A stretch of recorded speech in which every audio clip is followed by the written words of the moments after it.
It's time for Twig This Week in Google. Jeff's here, Stacey's here, lots to talk about, including the new European copyright laws. What happens when you turn off Google, Facebook, Amazon, Microsoft, and Apple in your life? And also the Eero acquisition. Is this good news or bad news for Eero customers? It's all coming up next on Twig.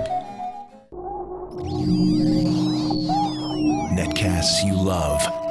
From people you trust. This is Twig. This is Twig, This Week in Google, episode 495, recorded Wednesday, February 13th, 2019. Get yourself a Harvard man. This Week in Google is brought to you by WordPress. Turn your dreams into reality and launch your website at WordPress.com. Get 15% off any new plan at WordPress.com/twig. And by ExpressVPN. Protect your online activity today. For 3 extra months free with a 1-year package, go to expressvpn.com/twig. And by Calm, the #1 app to help you meditate, sleep, and relax. Start 2019 off right with Calm. For a limited time, get 25% off a Calm premium subscription at calm.com/twig. It's time for Twig This Week in Google, the show where we talk about the latest from the Googleverse, which could be Google, but it could also be Facebook, Twitter, the state of journalism in the United States, and the Internet of Things. That's because this is a smart panel that can talk about a lot of things. We really basically focus on the world of the Internet. Stacey Higginbotham is here. She's our IoT guru, Stacey on IoT.com. Longtime journalist at GigaOM and Fortune, and really just super smart. Great to have you, Stacey. Soon to be selling your home. Is this when is the last time we're going to see you in your studio? Oh, not till you'll see me here until May. We're moving the first week in June. But you have listed it. We have the photographer is actually here right now taking pictures. That's cool. Nowadays, do they do 360s? You could be like that house that was Ray was looking at the listing where it had an S&M thing, and you have a podcast studio. I do not have a sex dungeon. No, I'm not saying you have that. But you have a podcast studio, which to some will be just as odd. I think that's hysterical. They put the dungeon in the listing? Yes. Did you not see it? No. It was like 50 Shades of Maple Grove was the title of the listing. It was awesome. Well, you got to have an angle. Your angle will be it'll be a wired home, right? Smart home. That is the angle, and that we have this awesome view. And I don't know. We already have our first person. We haven't even gone on the market, but someone's coming by tomorrow to look at it. So we're going to use Twig to sell this house. Yeah. There you go. Well, once we put it on the market publicly, I'll send you guys a link, and you can I don't know. You're worried about weirdos coming by to say, "Oh, let's look at Stacey's house." I don't know. How many weirdos listen to your show? Lots. I mean, you'll be able Ask to find Jeff Jarvis. That's Jeff Jarvis. That's a hell of an intro there. The Leonard Tao. He's not one of them, but he's been the target. The Leonard Tao Professor for Journalistic Innovation at the Craig Newmark Graduate School of Journalism at the City University of New York. He blogs at buzzmachine.com, at Jeff Jarvis on Twitter. Great to see you again, Jeff. You? Are you ensconced, surrounded by snow? Yes, I am. Beautiful, snowy New Jersey. I had a record crop. Oh, it's beautiful. Of 23 wild turkeys just walk across the backyard. Oh, that's fun. We have wild turkeys too. Most we've ever had. Yeah. One sighting. Never seen a wild turkey. Are they stupid? Yeah. They're stupid, right? Yeah. Okay. Yeah, well, no, they're not as stupid as non-wild turkeys. Right. The domestic variety really is not. They really have issues. As Trump would say, I don't want a caught turkey. There was a joke in I don't there want one that was caught. We like you. We have it's kind of countryside, and there's a family of turkeys that wanders up and down, and they make their home in different yards. I haven't seen them in a couple of months, but yeah, it's kind of fun to have turkeys. Fox. We have fox. I thought you lived in Westchester County, Jeff. I live in Jersey. He's in Jersey. Oh. I had no idea. No, I do not have an oil refinery near me. This is a common misconception about New Jersey. People think of the part of New Jersey that's just over the river from New York City as New Jersey. Turnpike, right. They've seen The Sopranos. Oh. Here they come. You see them? Here come the turkeys. Oh, my God. There they are. That's them. Now I've seen a wild turkey. Yeah. It looks just like the one on the label. That's what I was just about. Look how big they are. Yeah, they're fattened up for... Can you kill them? Oh. Is that allowed? I'm sure it's allowed. Well, no, in Texas, we have deer everywhere, but you can't shoot them. In season, you can shoot them.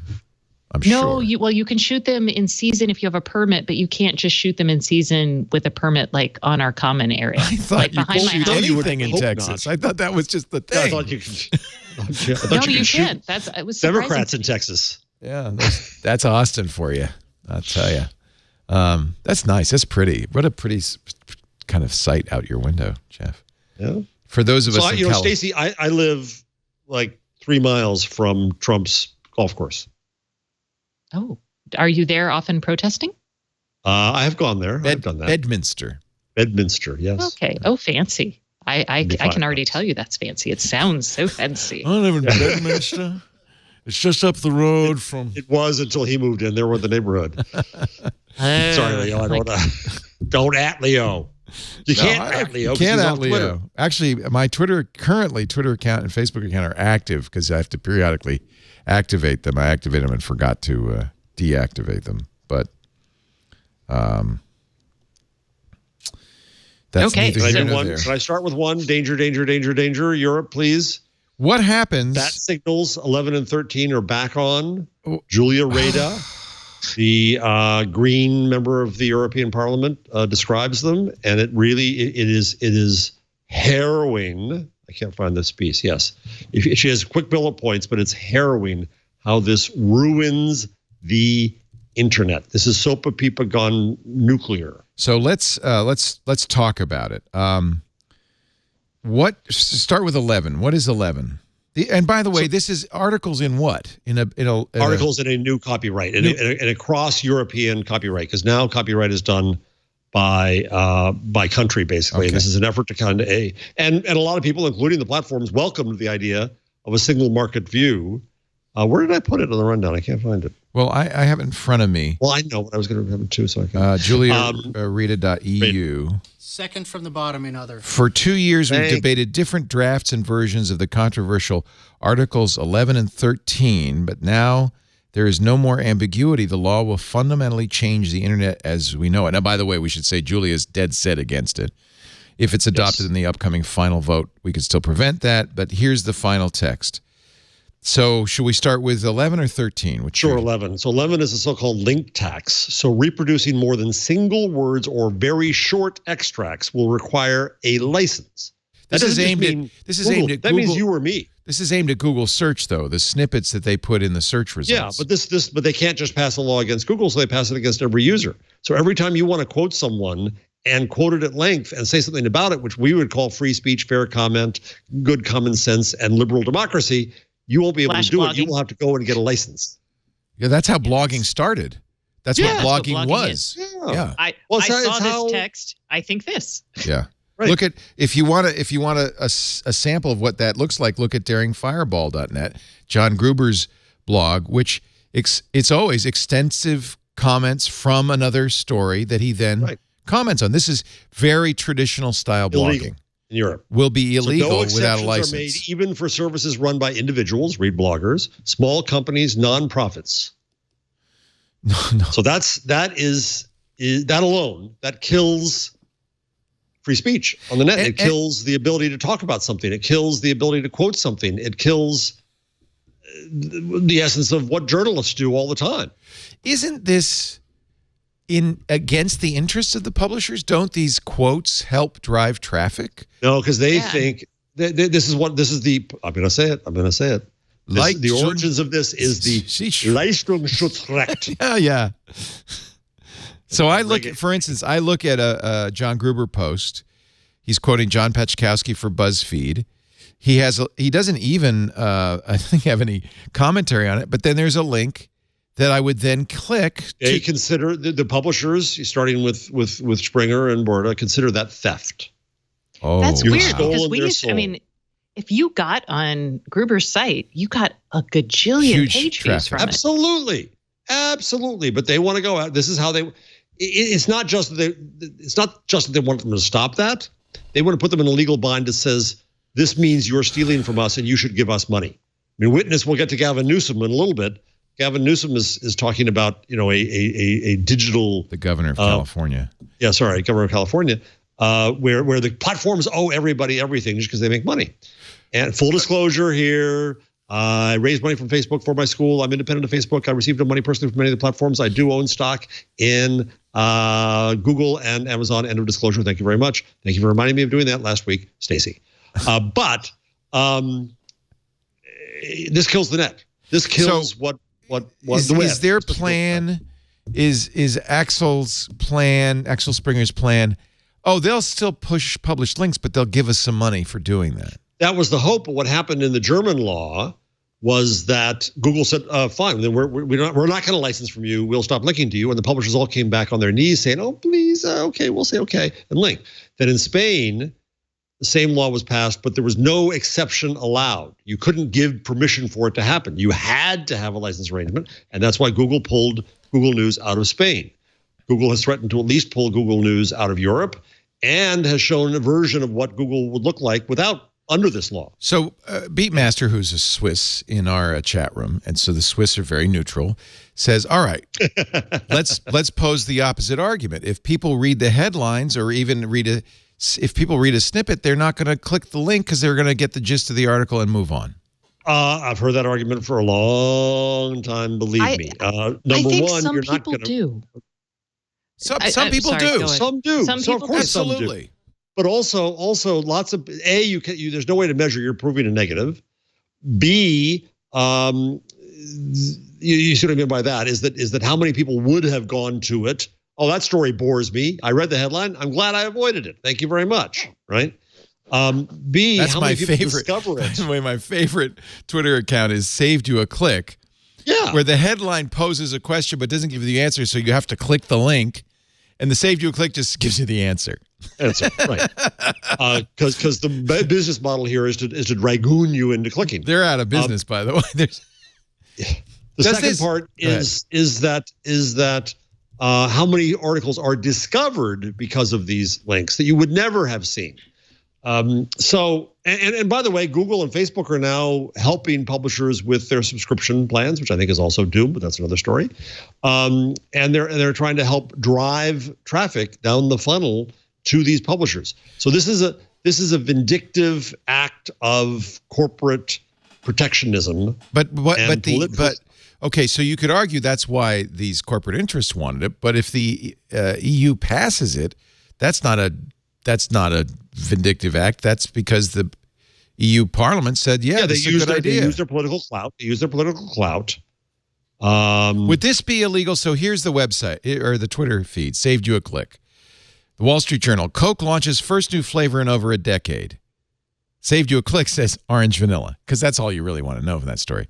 So is that a snippet? Yes, right? That's the headline. But the problem in the German law is they never define snippet. They probably haven't defined. I haven't seen here yet what they define. There's not a magic number of words. Same as fair comment. There is no definition of fair comment because it depends upon the reproducing context. More than single words or very short extracts, but we don't know what very short means. We don't know what very short is. So actually what Google's doing could actually be a very short extract. Yeah. So you'll get to a search and you'll have no idea what you're looking at. I'm trying to find the thing that Google put up about 2 weeks ago, trying to show what it would look like, but I can't find it. So, all right. I mean, this seems kind of dumb, but we've also set our hair on fire over GDPR and other things, and they've kind of not been a bad thing. Maybe this will be a good thing. Oh, gee, don't get me started on that. Like, Leo, why are you poking the bear? Come on. And honestly, while you could there's no privacy purpose for this. This doesn't benefit end users at all. In fact, if anything, it disadvantages end users. Exactly. This is clearly to protect So at the bottom publishers. of the link I just put up, let's see, Google put up something that I can't find, never mind. Oh, I was going to say, so what about 13? At the risk of getting bogged down in one of these, let's go to the next one. Let's go to 13, which is really a problem as well. So 13, where are you, Ms. Rada, is going to screw you, Leo. If you ever quote anything in audio or video, it requires commercial sites to buy licenses to anything that users may possibly upload. What? That was This the right sounds reaction, great Leo. until we get like microtransactions, and then it might be, doable. But this is not. I mean, that's Don't not get even me something started you couldn't on even that. set up a bureau for that if you were a publication. Like even if I wanted to pay you 10 cents to quote you. So we would lose. So I think that sounds like, okay, in our case, no one could listen to our shows in the EU. Right? Because if you might quote something. We'd be uploading in a podcast. We just did it a bunch of times. Content from other people's sites. We're But showing you also them. We're couldn't talking about pull them. from EU publications, right? Buy licenses for anything that No, you users just can't visit Paris anymore. You'll get arrested. So, I mean, am I correct? Is that a correct interpretation? If this passes, Well, it depends. We do whole shows where we don't actually show anything. But I don't want a chilling effect. I mean, already in this show, exactly. We're 15 minutes in, and I've showed John Gruber's website. Yep. I've showed Yes, the Wall Street true. Journal. I've showed people's Twitter feeds. And with every show that we publish a list of all the links, all the stories we referred to. That's the show notes. There's like 20 stories in every episode that we You can link to. publish the link alone, but what's the link text? We can't put any text next to it if it's a snippet or an extract. Surely you could put the headline. I could put we could put a description of what the link leads to. I don't think that. Well, we don't know, but I'm more concerned. So, so I'm showing John Gruber's you're website. also- This if is somebody- copyrighted material in the United States. Is it only material that's copyrighted in the EU? I don't know. That's a good question. But the next piece is, let's say somebody in your chat room, Leo, it's your chat room, puts up a big block quote from something. Happens all the time. You're liable. Right. That's a So bigger you shut one. off chat. Sorry, that's a bigger chatters. one. Bye. So the upshot of this, by the way, how does Julia say this is going to pass? Oh yeah, as of now, I mean, she's calling bat signals. This is Sopa Pipa time across Europe. This is fight it time. So she's trying to fight hard. To get. She this, writes, the history of this law is a shameful one. From the very beginning, the purpose of Articles 11 and 13 was never to solve clearly defined issues in copyright law with well-assessed measures, but to serve powerful special interests. I think you can argue that pretty much all the copyright laws in all the world are to serve special interests, but all right, with hardly any concern for the collateral damage caused. The collateral damage in this case would be I would have to look at you when you come into the chat room and block you if you're in the EU, right? I mean, this doesn't affect. Probably. You would have to tell all of us we can't show anything. I'm not going to do that. From anyone. I'm not going to do that. We can't do that. That would that's a chilling effect that I'm not willing to accept. Right. So now imagine you are a European Leo, the classy, cultured Leo Laporte, the one with the beret, true to his French name. So your cousin Leon Laporte is doing a podcast in France. How does he operate? He has to say, I can do nothing but make my own stuff. I can't quote anyone. I can't show anything. Well, you could presumably do, as you pointed out, a lot of what we do, which is, did you see this? And here's a problem. I mean, we could talk about story. It's actually sad because one of the things I try to do when we talk about a story is refer to the sourcing reporter and publication.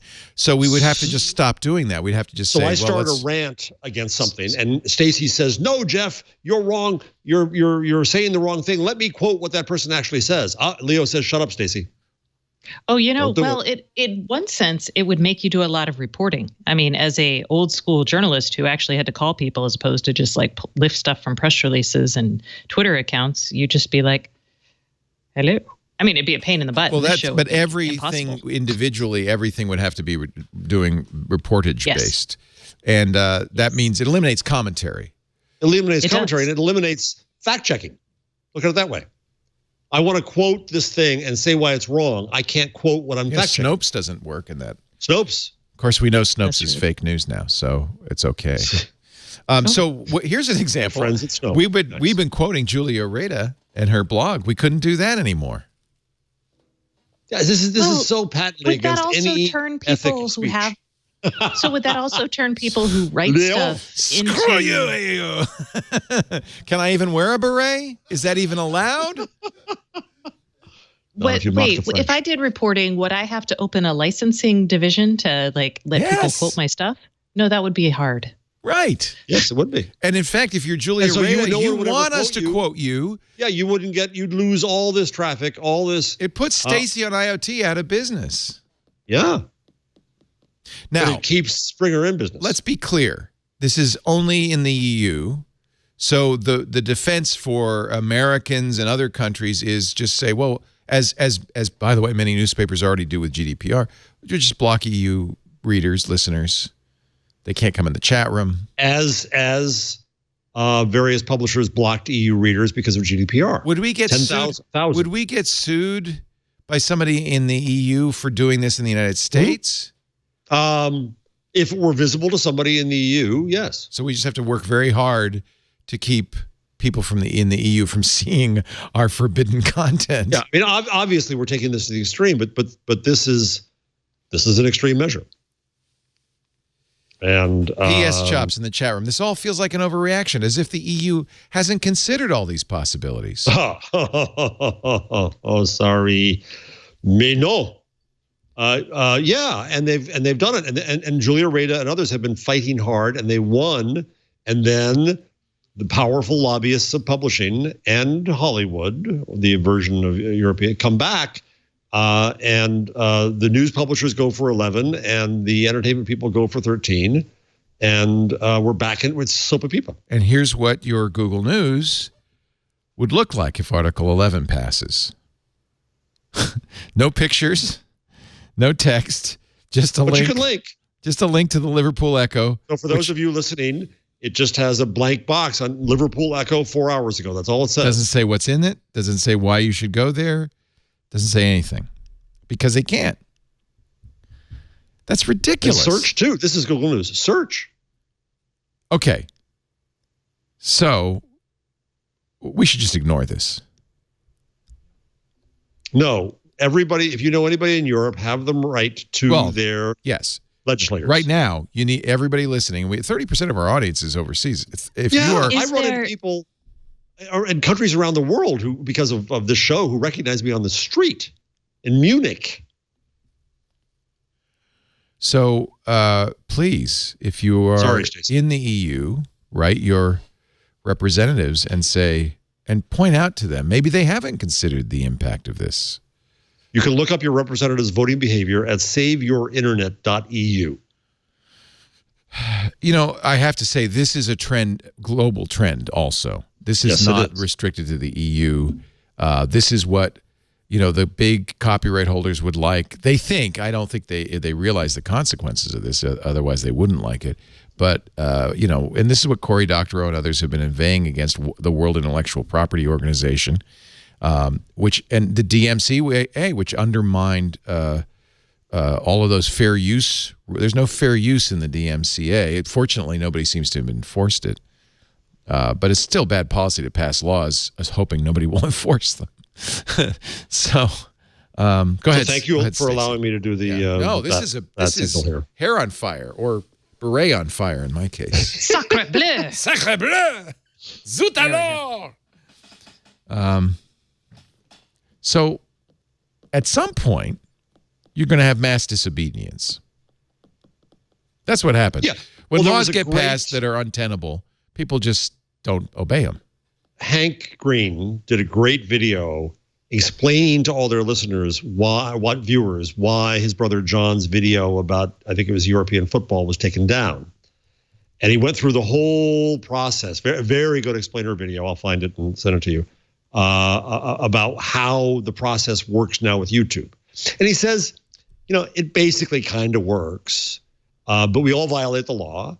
And he says that it's in the interest of those we violate against to keep it up and get money from it and to get promotion from it. And we all know this. And so nobody's really following the law, and it's all absurd because the law is absurd.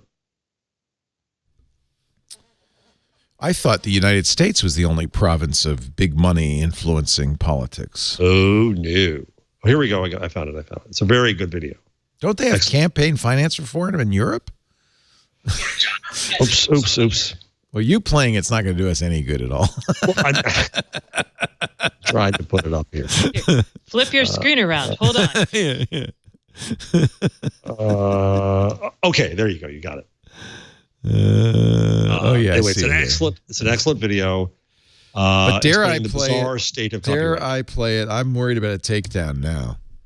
Yeah, wouldn't that be funny if Hank did a takedown against you? Yeah, for complaining for his about copyright video. Yeah, here, let's... It was a blatant violation of copyright. I just stole it. But somehow, that's okay. We live in a brave new copyright world, and the solutions really aren't legal anymore. They're technological. So for the people out there who are making content and are confused about copyright, this is the bizarre state of intellectual property. Okay, I'll just leave this as an exercise for the viewer or listener. Yes, too. exactly. But it's very good. It's excellent. It's on YouTube, The Bizarre State of Copyright. Cool. I kind of blame Zay Frank for the bizarre state of YouTube video. Incidentally. Jump cuts. It was Zay Frank who many years ago started this whole thing of never blinking and then just random cuts in your video. And clearly Hank was heavily influenced by Zay Frank. Everyone was. Except me. We were talking earlier before the show. This show to 20 minutes. We could cut it way down. Cuts. We were talking before the show about different styles of podcasting and video casting and stuff, and how mine is influenced pretty much by just live radio, because that's really is a live radio show, and how inconsonant that is with the trendy, NPR style that the Gimlet espouses, or the YouTube styles. There are various YouTube styles, but they're all kind of owe a debt to Zay Frank. Were you to try a different style, what would it be? I wouldn't even know how to start. I mean, that's technically I know what to do. We can technically do that. I would like everything to be shot in black and white. I need a fog machine in the background. Oh. And I need us all to today. We should do noir. We should pretend. Yeah. Yeah, and I can smoke wear our cigarettes. It would work with my beret. Or a fedora. I have fedoras. Did you ever smoke, Stacey? Yeah. Oh, there we go. Welcome to This Week in Google. Twig Noir. Twig Noir. We are joined today by the very attractive Jeff Jarvis. I actually look okay in black and white. I don't look as freaky. And I actually think your hair is glowing. We don't know why he looks like a nuclear power plant where the Chernobyl Jeff. The meltdown has begun, but that is just the way it is. On my other hand is the very liberal Stacey Higginbotham. Oh, you have to call me a dame. She's a dame. And how do you say Higginbotham with a French accent? I think you got to try a hard there. She has le long jambe and a beautiful fiery temper. I love it.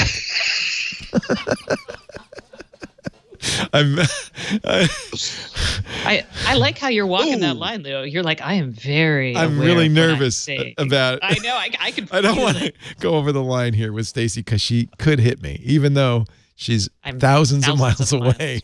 I just fear her. I'm concerned, Jeff, but it seems so absurd. I feel like, how could this possibly This law pass? has been, but the thing is, yeah. When Spain did the link tax, hurt the publishers. It was meant to help. It's corporate protectionism. I did a presentation, and I'm not going to bore you with it now, but I went through every single one of the major pieces of European regulation, and everyone had an unintended consequence, which in the end gives the platforms more power. Yeah. I mean, even Google and Facebook, as much as this would hurt them, they're in better shape to weather it than anybody else. Well, that's the thing. I mean, the people who really get hurt are the small podcasters, bloggers, the John Groupers of the world, the Twits of the world. Those are the people we just would have to turn off our European faucet. I don't want to do that. Nope. What if we do now? I know, Stacey, you don't think much of Ben Longstaff. Oh, okay. Yeah, let's talk about this dude. That was a little sotto voce warning there, but what if we do what Ben says and just say, no, we're not going to pay your fines? He says Google could just say, we'll turn off service to the EU. I don't want to turn off service to the podcast to the EU. What if I just say, no, I'm not going to pay your fine and come and get me? Could they come and get me? Could the European police break into our studios and drag me off? No. I mean, they would have to file. I mean, the process of arresting you would be, boom, they're going to file charges against you. They have to get an extradition. It's civil, though. It's not even criminal, right? It's civil. So they would have to sue me in court. I would not show up. They'd fine me in absentia. They'd say we want $1 billion $1 billion from you. And so you go on your next river cruise with your charming and wonderful wife. Yeah. No, what happens when you land there? I don't know. I'd be a cause célèbre. I wear my beret. They take me. I go like this. Take me to jail. French will complain that you made fun of them. Then now you're really doomed. Laporte. What is his name he wears? Who is he pretending to be? So they're actually, Longstreet says that France is actually trying to introduce a tax just for Google, Apple, Facebook, and Amazon, a GAFA tax. Now, I guess Google could walk away from a country. They don't want to. They walked away from China. They certainly don't want to, no. Yeah, and they walked away from China because of being asked to censor, which is against its principles. Right. Walking away because of, I mean, I guess if Google wants to plainly state for everyone that collecting people's data forever and keeping it for whatever it wants to use it for is one of their principles, which it is, then, Stacey. That would be a reason to walk away from. It is clearly one of their economic raison d'etre. What if? I am just saying that they do want to collect information about people. They want to collect information. They want to serve about people. things. Unlike mass media, they want to serve people as individuals. We can disagree about their motives. That's fine. But what if the EU at some point decides to fine Google the maximum that they can fine them? Which is Google says, I will leave. I'm not giving you $4 billion, dude. If they shut down Google, well, ask Kashmir Hill. I mean, if you really got tough and Google shut down for a day, it wouldn't be good. It'd actually be good. Worse in France than it is here in the United States. That is Google not has more how of a a company monopoly. wants to behave. I mean, because Google France is still a democratic institution. So if Google were to basically take all its toys and go home, yes, people would be sad and say to their government, "How dare you do that to Google?" But the rest of us would look at Google and be like, "Dude, that was a jerk move. You should probably negotiate over this." No.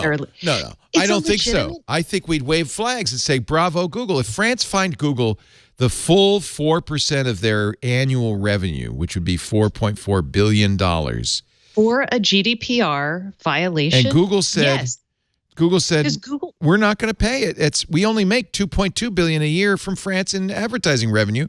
We'll just say, fine, we turn you off. You don't like it? We'll turn you off.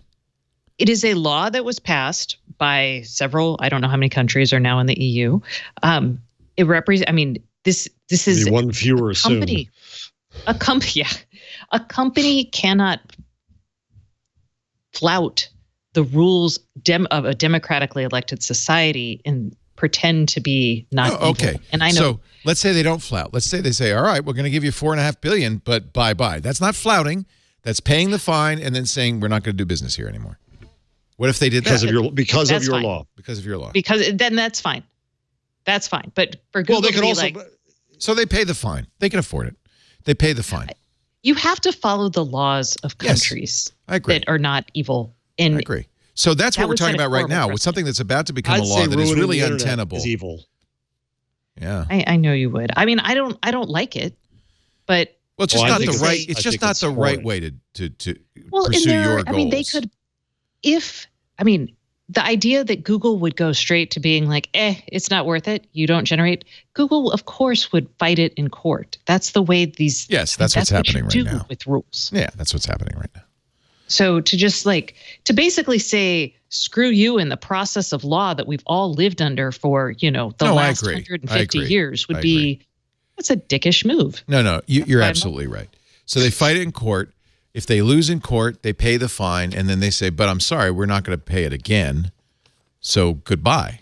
So then they're left only in the EU, in the UK when it's left to the EU. But then they leave the UK because of the Cairncross review, which proposes that the government should tell Google and Facebook to correct things on their platforms. Yeah. So ultimately, it's a shrinking world if you start leaving. There's not a lot of places. In fact, the U.S., you just mentioned Gavin Newsom and the California privacy law. They might have to leave state by state.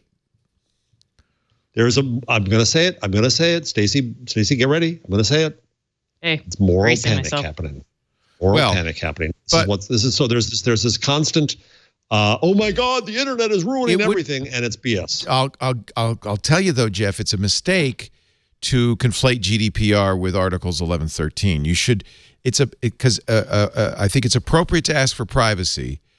Yeah. And I think it's just bad. I think it's a well-intentioned, badly written law, is GDPR. 11 and 13 are ill-intentioned and horribly written law. Yeah, and I don't think you should have the fight on two fronts, because that's going to be tough. Yeah, and I think, Jeff, conflating the internet with the giant companies that currently dominate the internet is probably a conflation we should avoid too. Well, except, Stacey, I'm prevented as a blogger from doing what I've done since 2001. So I'm the internet, and no, but that's why I say don't mix this new copyright law with GDPR.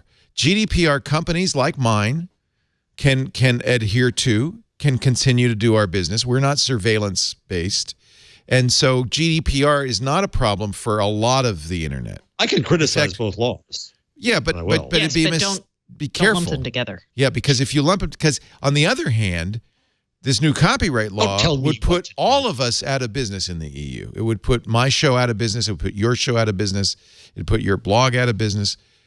Or we would have to be something very different. So, yes, there's harm to Google there too, but there's also harm. That, I think, Stacey, it'd be fair to say that law is anti-internet. Oh, yeah. Yeah, I'm not, we're not talking about that law. Yeah. GDPR is different. And that's not what this dude is talking about when he's saying we're not. No, but that same issue is going to come up in other contexts too. I mean, at this point, what you have is if these laws get passed, then, again, there are processes that we generally follow when we disagree with democratically created laws. I mean, it's not come to civil disobedience yet. Yeah, and civil disobedience by companies, I look heavily askance at. They're not in it to make our country or our laws better. They're in it for themselves. Stacey, some people, lots of countries put up black pages on their websites and kind of shut off their content for a day as a protest. You didn't object to that? I didn't object to that, and that was a one-day thing. That was not shutting. That's not saying I'm taking all my toys and going home. That is an example before a law is even passed to say, hey, this is what it's going to look like. Yeah, and I agree. I think Google will act as an adult, not as a. Oh yeah, they will. Not as a child. But I wouldn't. I think in the privacy of their wonderful cafeteria, I think they're due some childish stomping their feet. Well, heck, I do that after the show, Jeff. Sometimes I'm like, oh, yeah, Jarvis and his moral panic. Hey. And I'm sure you're like, oh, Stacey, don't you recognize that free speech is important? Jamais, Stacey. Jamais. No. Jamais. No. All right, let's take a break. I'm gonna now come back to the United States. Enough of these freedom fries. And talk about WordPress.com. That's where I make my home on the net. I love WordPress.com, and I have long-standing relationship with WordPress.com. I started using WordPress when Matt Mullenweg first published it way back when, because I thought this is a great way to make a website. And of course, very quickly I learned that buying my own hosting a machine, licensing it, downloading WordPress, installing it, managing it, and running it was not really why I was creating a website. I mean, it's good for me because I need to learn all this stuff, but then I said, but now I want to post content. I'm going to WordPress.com. WordPress.com does all the nitty-gritty. They host it. They do all the upgrades. They keep all the security patched, just so you could focus on what you care about, your website. And then they have the tools to make it easy. You don't have to be a CSS or an HTML expert to use WordPress.com. I've been on WordPress.com for 12 years, and I love it. For one thing, if you ever have a question, they have 24-hour-a-day support. including weekends, from actual WordPress experts. So they can really help you. I even asked them, what template should I use? What do you like? Here's what I want to do. That was great. I mean, I loved it that they could say, yeah, you should probably, in fact, they told me, you should probably use 2016. Looks like a good site for you, a good template for you. And they were right. That's what I'm using right now. You can see my WordPress site at leolaporte.com. WordPress was started so that anyone could publish their ideas, and they're doing it. They are doing it. Now, 33% of the internet runs on WordPress. That's 1/3. 33% of the internet is on WordPress. That's amazing. The WordPress platform is easy and it's free to start, but it'll give you room to grow. There are no 2-week trials, no hidden fees. And most importantly, you own your content. Everybody, you can have a Facebook page, you can have a Twitter feed. If you're a business, you should have those. But that can't be your only home on the web. You need a place you own, a place to put your content, your pictures, your text, your video, your audio, somewhere to put your content that you own. You can upload and download from WordPress.com. It's yours. That's so important. Millions of people use WordPress.com every day to turn their dreams into reality. I hope you will too. Join us. Go to WordPress.com/twig. Right now, 15% off any new plan purchase. That's a great way to start. WordPress.com/twig. I know maybe you haven't done this because you're worried how complicated it is. It's not. You don't have to be technical. It's easy. I can do it. If Jeff can do it, you can do it. WordPress.com/twig. We're big fans. Is Buzz Machine a WordPress site? Oh yeah. And I have help from son Jake, but now I'm on Gutenberg. Oh, the new editor. How do you like that? The new editor. I like it. It took me about 20 minutes. I know you like the name. How are they thinking here? Of course, I love the name. And it's very, very easy to work with. And everything is a block. And when you put up a new block, it can be text, a headline, a photo, and anything. I think once you get it, very logical. It's very powerful. Well, exactly. Yeah. It took me a little bit to suss out. Like literally 10 minutes to suss out, well, how does this work? But I sussed it out. I didn't have to read any manuals or any of that old-fashioned stuff. And I like you use, the various features of WordPress to, like the social sharing buttons. You've got your tweets right there. I do the same thing. You've got your books there. These sidebars are really powerful too. Good. Nice. And, WordPress focuses on content, and I think that's important for you. It's certainly important for me. I have 3 WordPress blogs. 3? Okay. Overachiever, Stacey. Maybe I have more. What? I don't really know. Trying to one-up us boys. They're so easy to set up. You just start throw it out there. Yeah. I think that's what I love about the free and open web, and that's why I really like you, Jeff.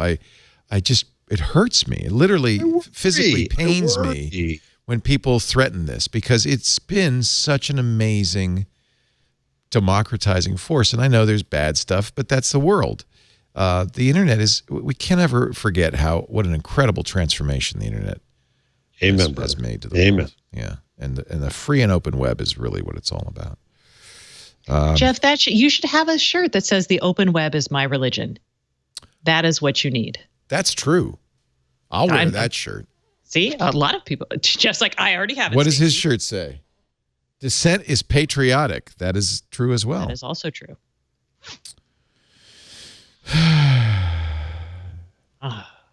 Big size. I know. I'm like sitting here going, where is my drink? Yeah, I know. I need a drink and a donut. If you were here, you could have a drink. Oh, I can text down and get a drink. Oh, okay. You could text. You could text for beverages and a donut. Yes. Wow. I can't text for a donut. Drinks and a donut on the way up. That would be awesome. What do you, Jeff? You started this. What else do you want to talk about? I started that. So Stacey, you can pick the next one. Ooh. I was just looking through, trying to think what else I wanted to talk about here. I like Google Fiber, but there's not a lot really to discuss there. Oh, I know what I want from you, Stacey. Ooh. I know what I want you to talk about. Oh my goodness. Tell me. Amazon buying Aero. Oh, Aero. I yes. Think about that. That's a big story. And I even put it in the show notes. Are you a thumbs up or thumbs down on that? Now, we should say Aero was a sponsor. And I use the past tense. They still are in theory, but every time Amazon buys one of our sponsors, they seem to lose interest in podcasts. To my knowledge, Amazon's never bought podcast advertising. Audible was the first, and I think they still do some podcast advertising, but not on our network. Ring, same thing. They paid $1 billion for Ring. We don't know how much they paid for Eero. Eero, if you don't remember, is the mesh networking solution we all like a lot. I have them. They're running right now. Yeah, they're in my great. house. Me too. I installed them at my mom's too because I can monitor network from here. So the concern some people raise is that, well, now Amazon just going to use this as one more way to spy on us. For instance, well, but wait, Jeff, your Eero knows every device in your house that's connected to the internet by name and MAC address. Well, and because it's a router, it also knows exactly where you are on the internet. Yeah. It knows when people come and go because they join the router or they leave the router. So it knows when you get home, it knows when your kids get home, knows when you leave the house. Knows when you're naughty and nice. Knows sort of does know how your devices communicate to the internet and where they communicate to. So I'll show, I mean, like if I go into my Eero app, I can see, for example, right now, what do I see? Oh, I can see everybody's in my house, but I can also see, sorry, I'm looking at my devices and I can see which ones are idle and which are communicating. Yep. And right now, like, dude, for some reason, my sink is talking to the internet. I don't know why.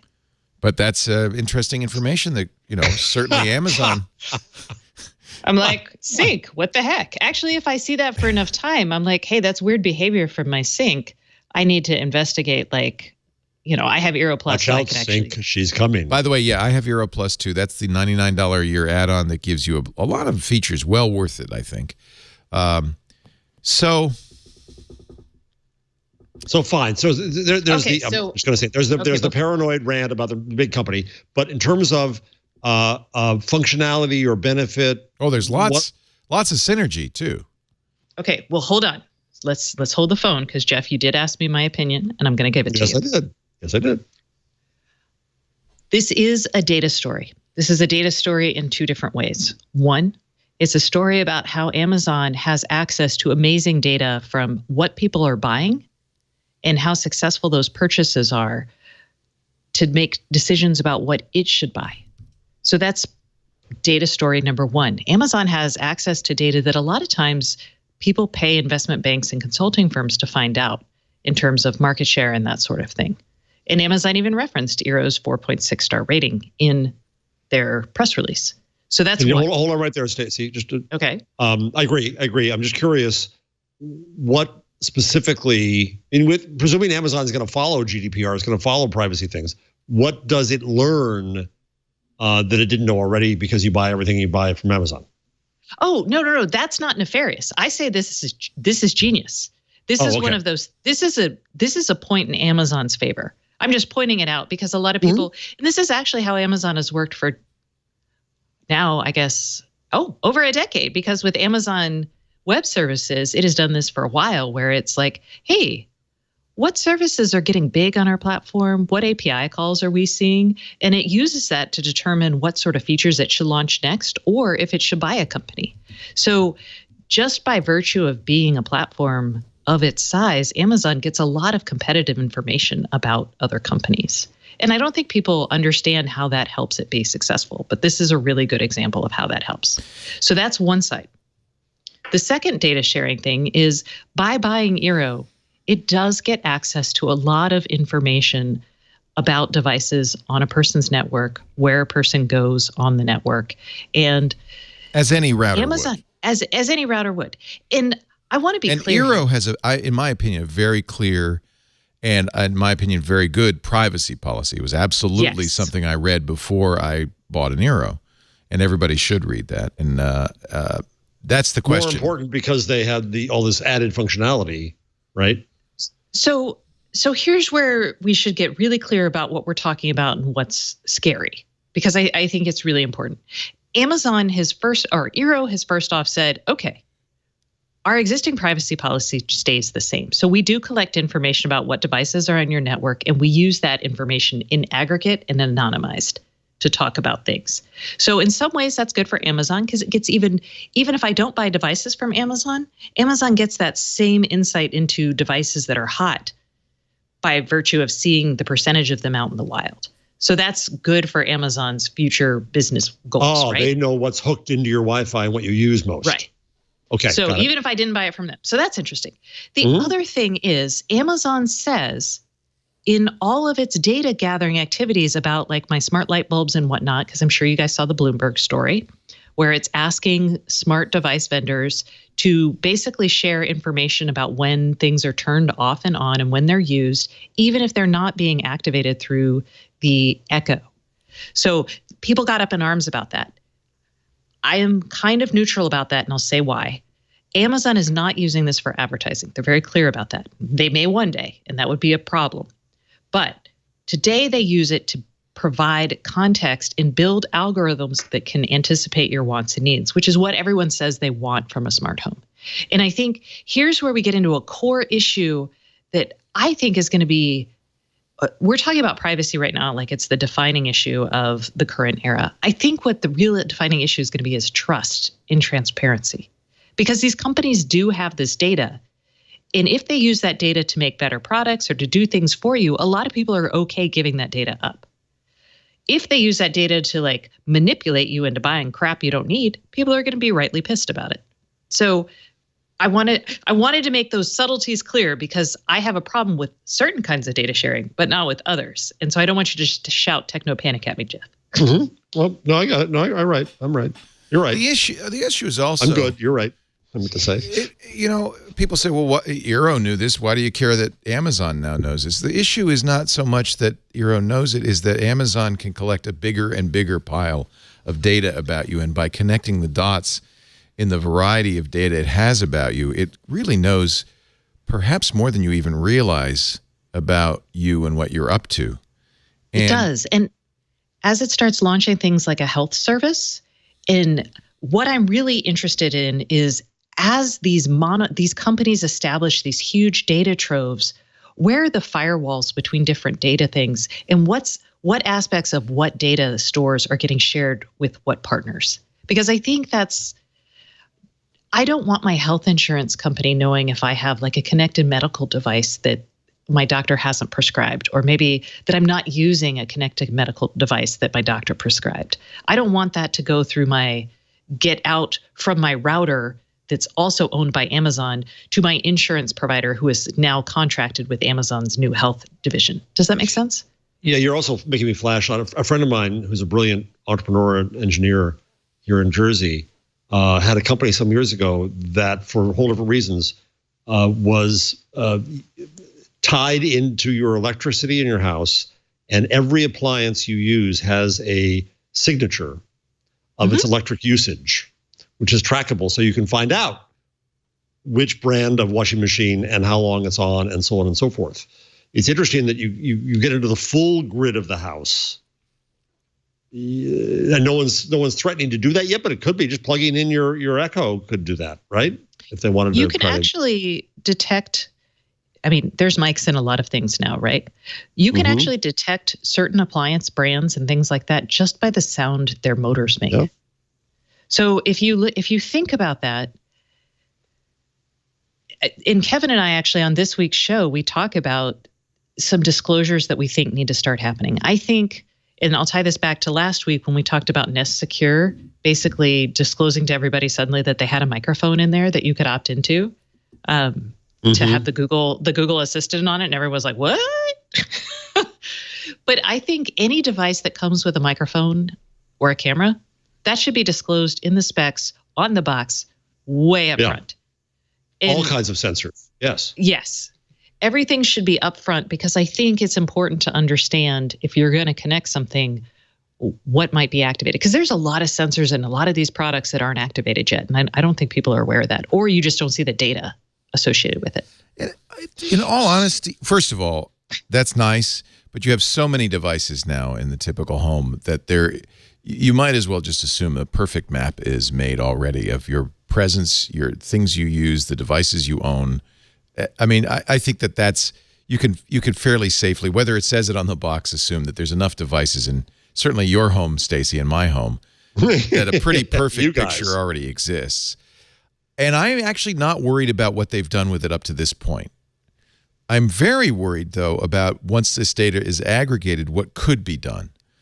and it involves kind of envisioning a dystopian future. It is the panopticon. But I really worry that we're giving, the problem is if it happens, it's too late. So we're giving him that.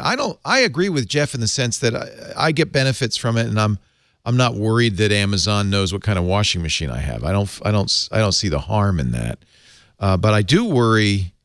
Well, for instance, if you have an Eero and your mistress has an Eero, and you go to her house at a certain time of day and certain time of night, that information is recorded by the Eero and could be aggregated. It's the aggregation that's a problem.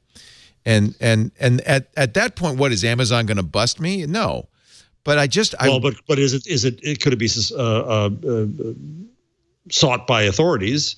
Could your wife's lawyer get that? There you go. Yeah, possibly. And it's not a defense to say, well, then don't do anything wrong. That's not what we're talking about. That's not what here. people do. Yeah. I don't see it an immediate harm. And this is what I always challenged people to, like Dvorak would always he was worrying about this 10 years ago. I said, well, what are you worried about? He said, well, the insurance company is going to know you're eating a donut and raise your rates.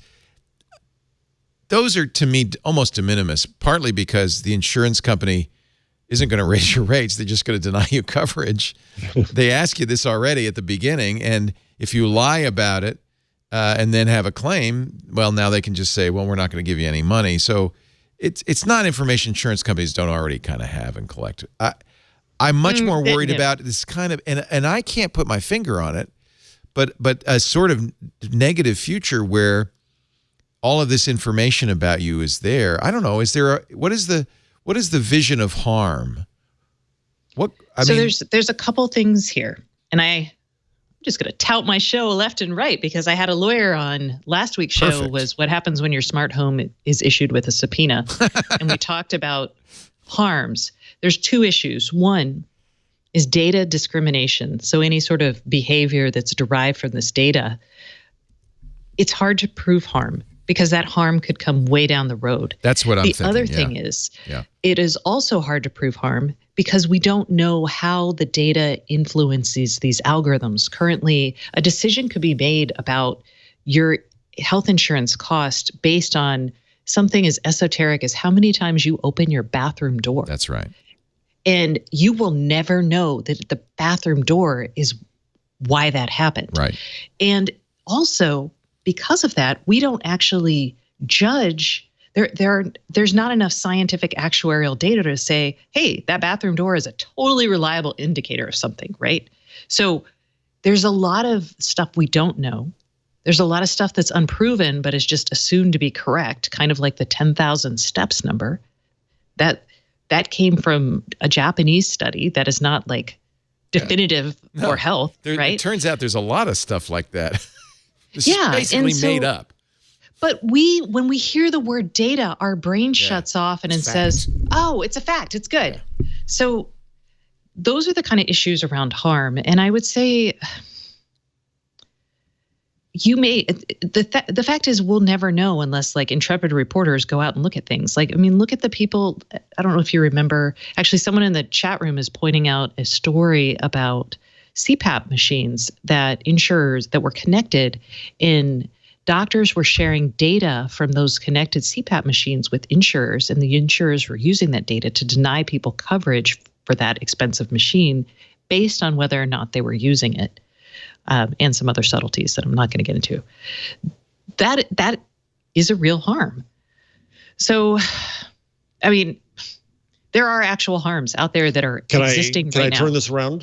Can I turn this around and ask, what do you think Amazon's plans are to use this for products, and what benefits could accrue? I think Amazon's big plan for this is what it states, which is it wants to understand how people use the home to make the Echo a lot easier to use and to do some cool anticipatory things. So I think that's Amazon's goal here. I think we'll also use the data that it has gathered in its own decision-making process. Not just the data.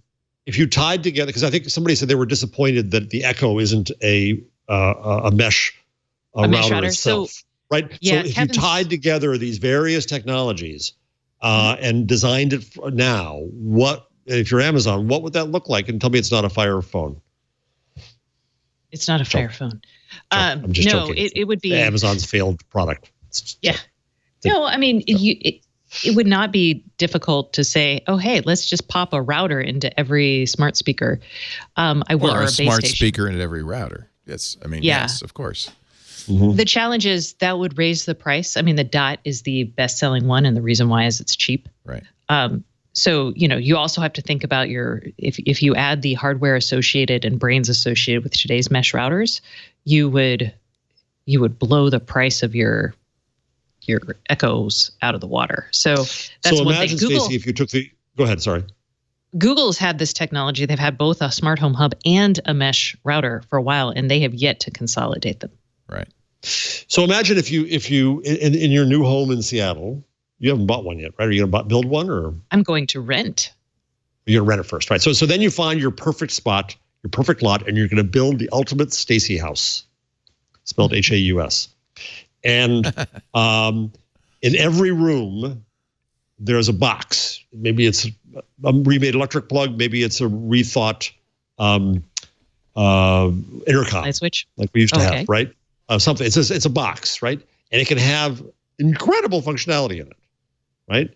So what all could be in that in your rethought home? It could be a router in every room. It could be an Echo in every room. It could be what else? What is that?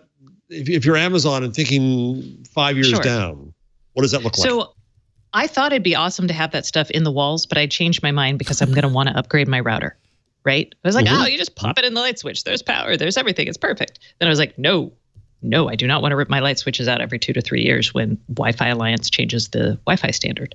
So I think there's going to be an external box that functions as an access point or whatnot. Maybe it's just plugged into the wall. I also think that you're going to see a lot of other devices act as access points, and they'll just be higher end devices, not the cheap stuff. So it's not going to be in your $20 Wise Cam. It's going to be in your, fancy Sonos speakers.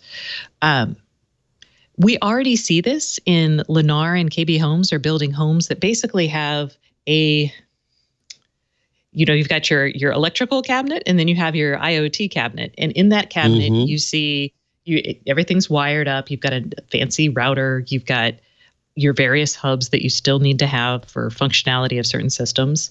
And then, you have Echoes throughout the home as the control medium, or in the case of KB, it's Google. And so I think that's going to be the model for a while. I think we will start seeing things built into the wall. Like my new house will have smart switches already in the wall, right?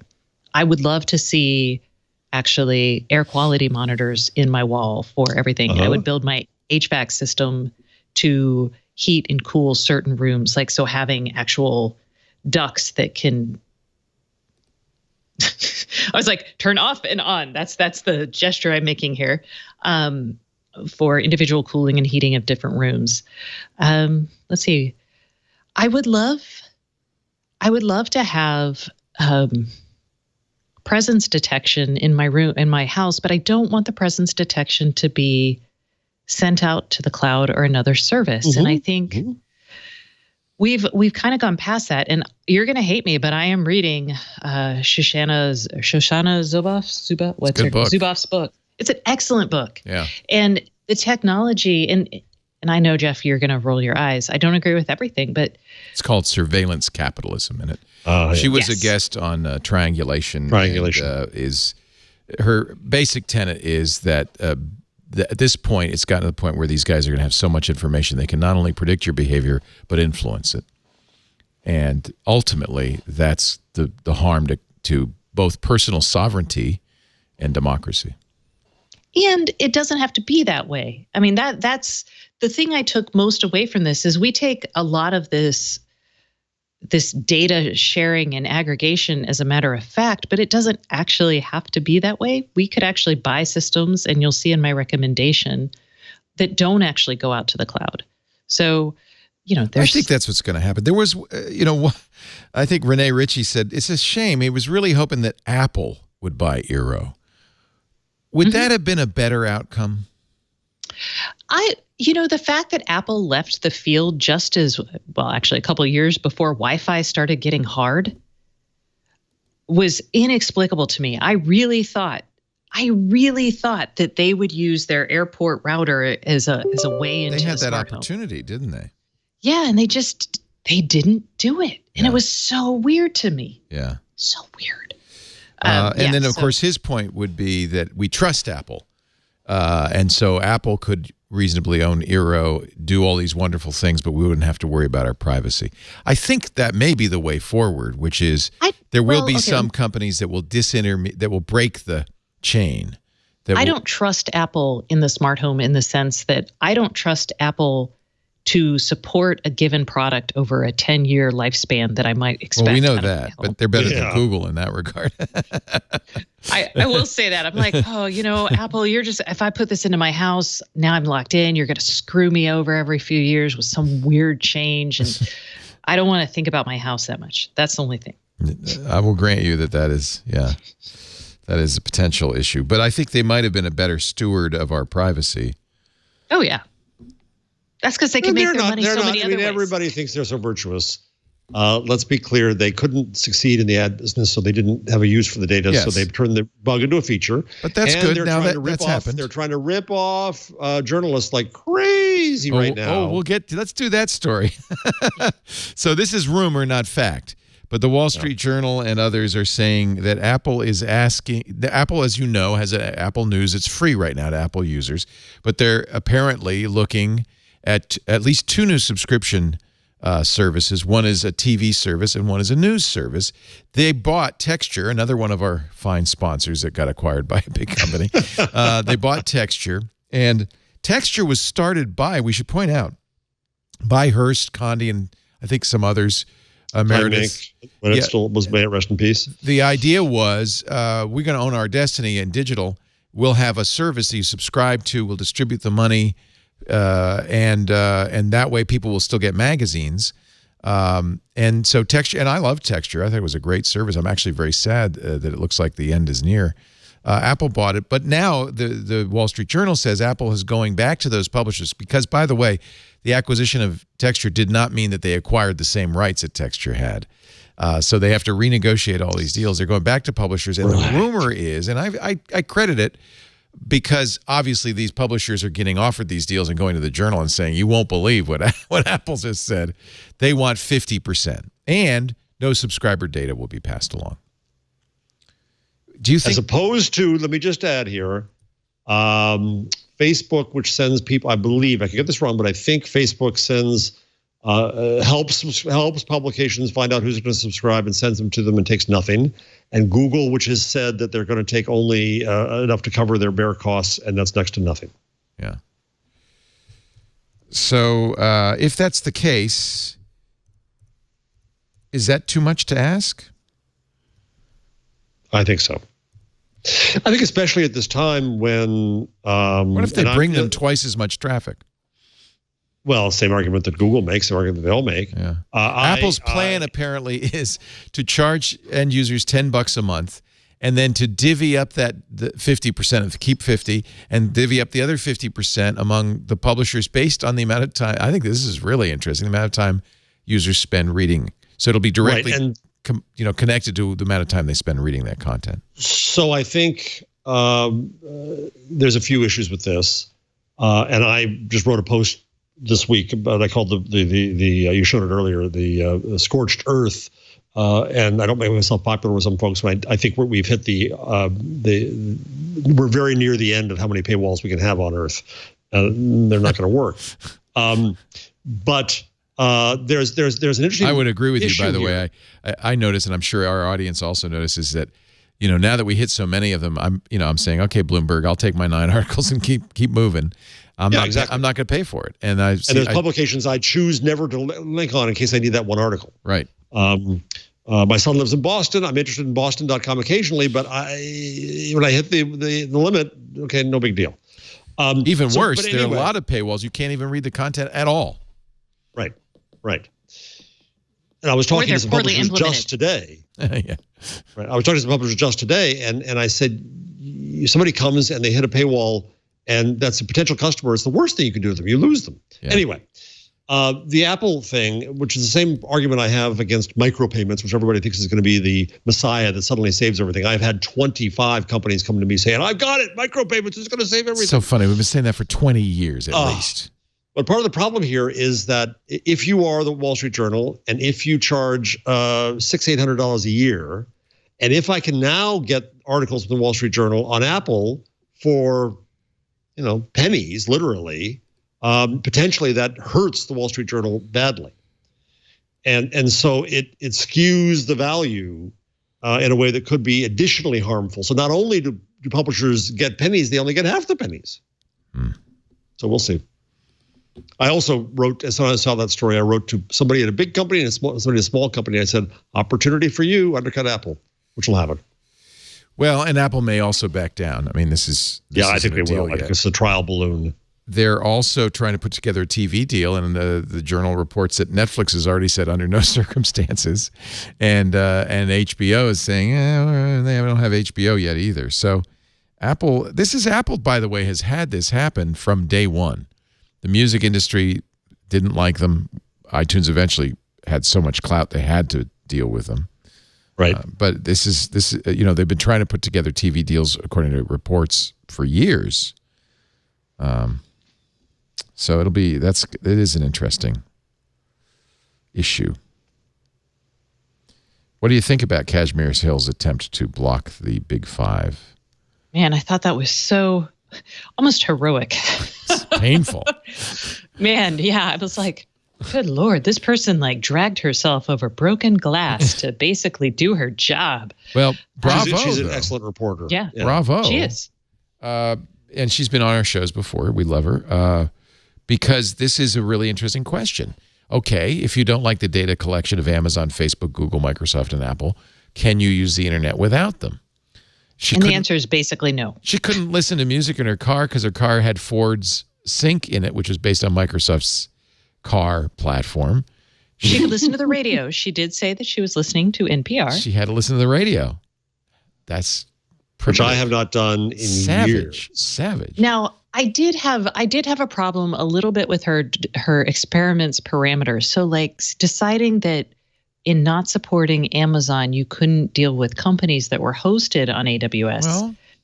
Well, no. If you hated Amazon and wanted to give them no money or data, right? But you could not boycott something as large as Tyson Food, for example, today, unless you wanted to grow your own. Right. So there are other industries where companies are just as large and we just don't see them. Or let's say you hated the what is it, UU line or the Koch brothers? I mean, it's hard to boycott their stuff because they're everywhere.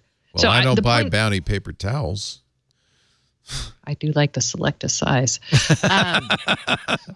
I can't remember if is it Brawny? I can't remember which theirs are, but Bounty or Brawny. I don't know. Anyway, the point here is I felt but that's interesting. Of all people, I would have thought you would pay attention to that kind of thing and not buy those products. So you don't bother. You don't try. It's too hard. It's too hard. And it is way too much mental energy. I know. Well, she chose to use, for instance, a lot of money in other places. Proton Mail, which has its own servers deep within the mountains of Switzerland. And I use, you remember I got that Helm, which is my own server, my own hard drive. I keep all my data away from Google by doing that. But Helm routes all my server through for AWS instances. So even though it's encrypted, now here's a question. It's encrypted. So they're not getting access to any information from me, not even metadata. It's completely encrypted going through there. They're just using their IP address. But I guess indirectly I'm giving them money. So I know Kashmir would not have used it. Well, I mean, yeah, AWS is it's a lot of the internet. It's everywhere. So I don't. Yeah. But it's also actually you couldn't watch Twit. Yeah, well, let's see. Right. You could watch Twit because it goes through CacheFly, but our website goes through AWS, so you couldn't use Twit. You couldn't go to the website. I don't know which podcast apps use AWS, but I bet a lot of them do. How do you even find out? She had a custom-designed router that blocked anything with an Amazon web services address. So it wouldn't work. I kind of wonder if like the experiment and that aspect of it was kind of too force. far. Like that's the only way. Well, that's kind of the only way you could. Yeah, you have to do it. that. She, for instance, tried to use advertiser. If you had an if a given site happened to come across a programmatic advertiser that used either Google or AWS, she blocks that too. So anything that's involved. Oh man, yeah, that's. She couldn't use Dropbox. She couldn't use Dropbox because it's hosted on AWS. She couldn't use DuckDuckGo because it's hosted on AWS. So basically, she had no search engine. Yeah, so I take your point more, Stacey. Now I see your point better because it kind of stacks the deck in the narrative that they've taken over the world. Well, a little bit, yeah. Well, and it also, untrue. I mean, and she may have had to choose that because she was using a pretty blunt instrument to avoid it. So, she probably should have said that. Else? You know, I think about people who try to use laptops. People in the Free Software Foundation who try to use only free software, not free by no cost, but liberty free. And it's very hard to do. And like almost all the Linux laptops out there have, proprietary software or chips, have Intel chips or chips with Microsoft's trusted platform on there. And there's all sorts of issues. It becomes very difficult. She ended up using a Purism laptop that's kind of designed. This is almost one of the things she illustrates is you have to be fairly privileged to not use these services. Yeah. You have to buy an expensive new laptop. She had bought a Nokia phone because she couldn't use Android or iOS. So she's using a feature phone. Well, in some of so yes. So there's that aspect. And in the real world, so Uline, the boxes company, if you've ever got a small business, you've gotten the Uline catalog with shipping materials and all this. Every small business and many large businesses buy things that are shipped in their boxes and shipped using their gear. And to me, that's what AWS is. And people hate Uline because it's those guys are actually, but those guys are huge supporters of crazy right-wing Republicans. So there's a lot of people who are like, I want to boycott this, and they can't. So that's how I feel like AWS is. And but this is why she did. This is why it's good she did the experiment. She proved that point. So I think it's probably good that she tried to be 100% pure because it became really clear how hard that was. Well, here's an interesting way to turn around to the story we were talking about before. So imagine if either Amazon or Google said, F you Europe, and literally pulled out every service. Yeah. It's not just, I can't search anymore. It's, oh my God, imagine all the things that wouldn't work. So this is the thing that's scary. That gives these companies huge power. Political power. Well, they're not doing a very good job of using it. I know. They're losing every battle. Maybe because they're not being firm enough. Not being tough. Yeah. But of course, if they do, they're going to be accused of being countries unto themselves and all that. Then we shut them all down. It's early. It's 1475. People, we're lucky. We haven't had a 30 years war we yet. We just got the freaking Bibles. Come on. Yeah, jeez. We haven't even invented the title page Meanwhile, yet. the New York Police Department says Google and Waze have got to stop sharing our drunk driving checkpoints. I kind of understand their point of view on that. I do, but I also think that if Google and Waze don't do it, somebody else will. Yeah. And this is exactly why we need a new way of talking and thinking about data sharing around tech. And this type of data sharing can advantage big people and small people, and the ability to aggregate and search out and then display easily all this crazy information just puts everyone on more even footing. And that's really uncomfortable for a lot of organizations and people. So let me ask you another question. Okay. Let me say one thing. I love the response of Helen Whitty, the president of Mothers Against Drunk Driving. She said, I don't care because people who are that inebriated aren't really checking their ways to avoid the mustached cop. It's a good line, but I think she says, if you're impaired, you're not going to pay any attention to that information. She said, in her experience, drunk drivers coming through sobriety checkpoints were often very confused or unaware of what was happening. What's going on? What's happening? Well, who are you? And then other people complained about the image of the police officer on Waze. I think with the mustache? Yeah, that's friendly. It's a friendly cop. I don't know. Now, is that a drunk? Is it always drunk driving, or is it just a cop there? Popo in general. We Okay, haven't. see, Do part you of the guys reason have to no share it- refusals? What? Do you have those? So on weekends in Texas, on certain like big game weekends or like Thanksgiving, there's checkpoints and there are no refusal checkpoints. So everyone has to breathe into a tube. No, I think the way it works, at least in Petaluma, actually there are some issues about DUI checkpoints. In theory, it's fine. In Petaluma, the way it works, they talk to you, and if you seem inebriated, then they may, just as they would if they pulled you over, ask you to walk a straight line, that kind of thing. And ultimately, if they think you're intoxicated, they might ask you to submit. But you can always refuse in California. Then they just take you to the station house and they draw blood. I liked your reaction, Stacey.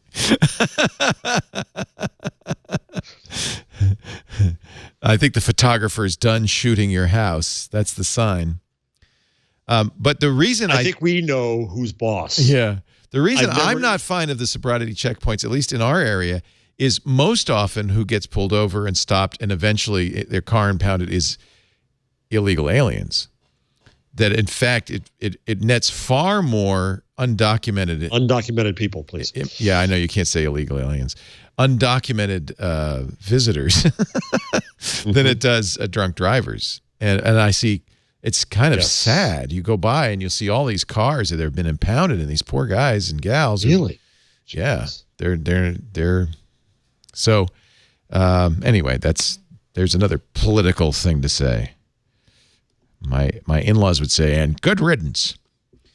So I got one for you, Stacey and Leo. I think it's an interesting question. So now you have various parties going strong after the platform, saying that they should eliminate the dens where anti-vaxxers breed. That is a really interesting question. So is that the job? Is that the job of Facebook? God knows it's misinformation. God knows it's harmful. Basically, is it like shouting fire in a crowded theater? Except, is it like shouting fire in a closed loop system? Especially since we're having measles outbreaks in the Northwest. Exactly. So these are horrid. People are actually ignorant people. Kids are getting sick. Some are dying because of this. But is it Facebook's job to do that? Wow, I'd say no. Stacey, I'm thinking about. I'm thinking about this. What? That takes all the fun out of it, Stacey. What do you think first? Jeez, we need hot takes, Stacey. Hot takes. Exactly. Silly me, trying to get a considered opinion here. On that. I know. Okay, so I'm thinking about it from a public health standpoint. It is obviously detrimental to have these closed groups, and it is easier to share them and spread them. It's unlike in physical meetings, so it's much easier. So is it closer to basically shouting fire in a crowded theater is the question we'd have to come up with. Does that make sense? Because that would be the argument that I would use if I said you should shut it down. And that line refers back to, I don't know if it was Felix Frankfurter, a Supreme Court decision about free speech that limited free speech only to cases where it doesn't. It's all right to abridge free speech in a case where it endangers lives. Right. And the example he gave was shouting fire in a crowded theater. So thank you, Leo. If it endangered, well, maybe I didn't even need to give you that gloss, but just. No, that was hell. I was like, I did not have the reference point in front of me to explain all of that. So go you with doing it. Yeah. So that is the question: is it that big of an endangerment for public welfare? That was Justice Holmes. I apologize. Let's give him credit.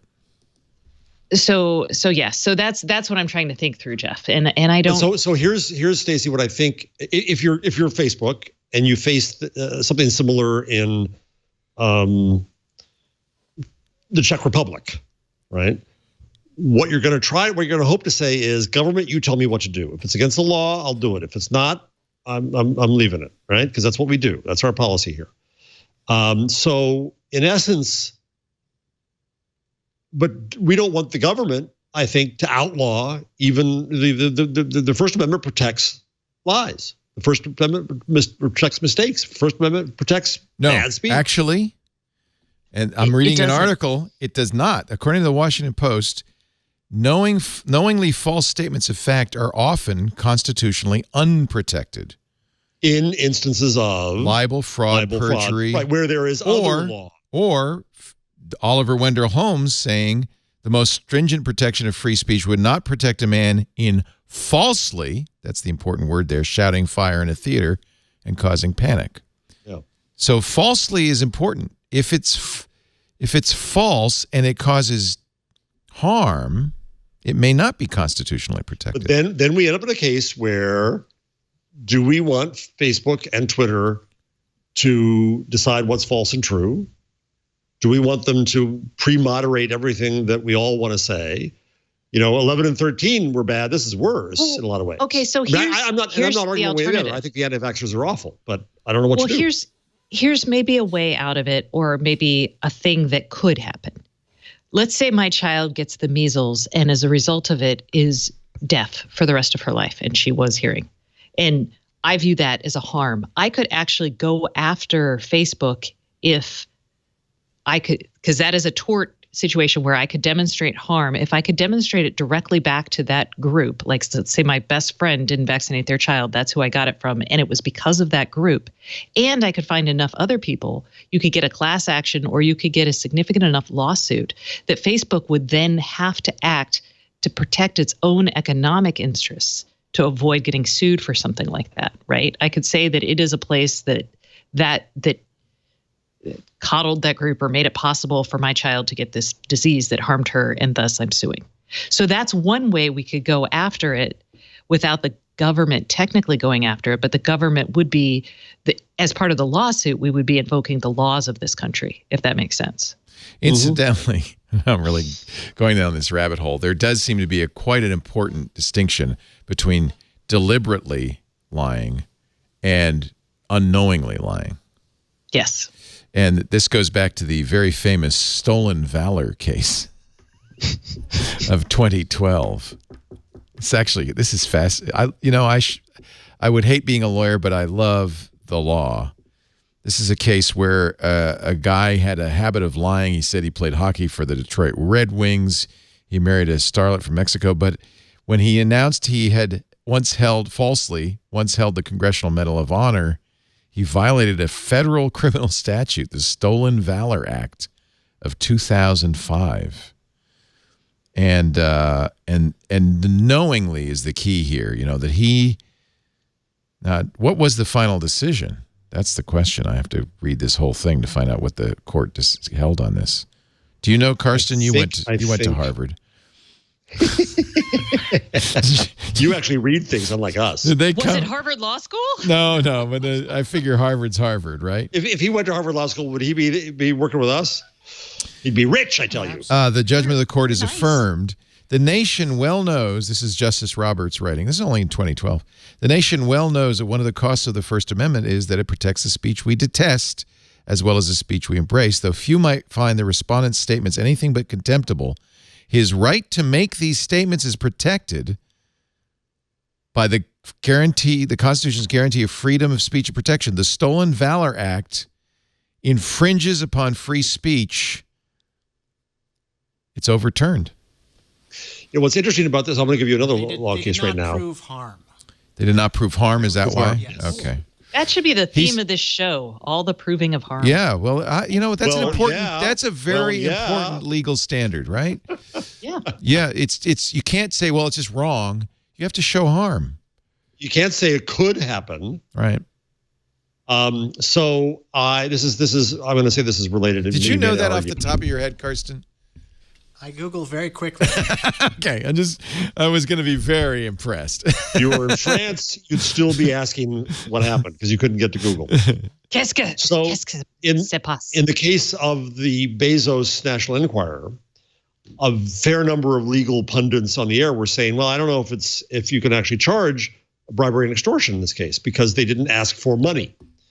So one of the great things about being in a green room at MSNBC is I get to ask the lawyers their questions. So Chuck Rosenberg, who I think is phenomenal. And I said, explain this to me, counselor. And he's a former U.S. attorney prosecutor.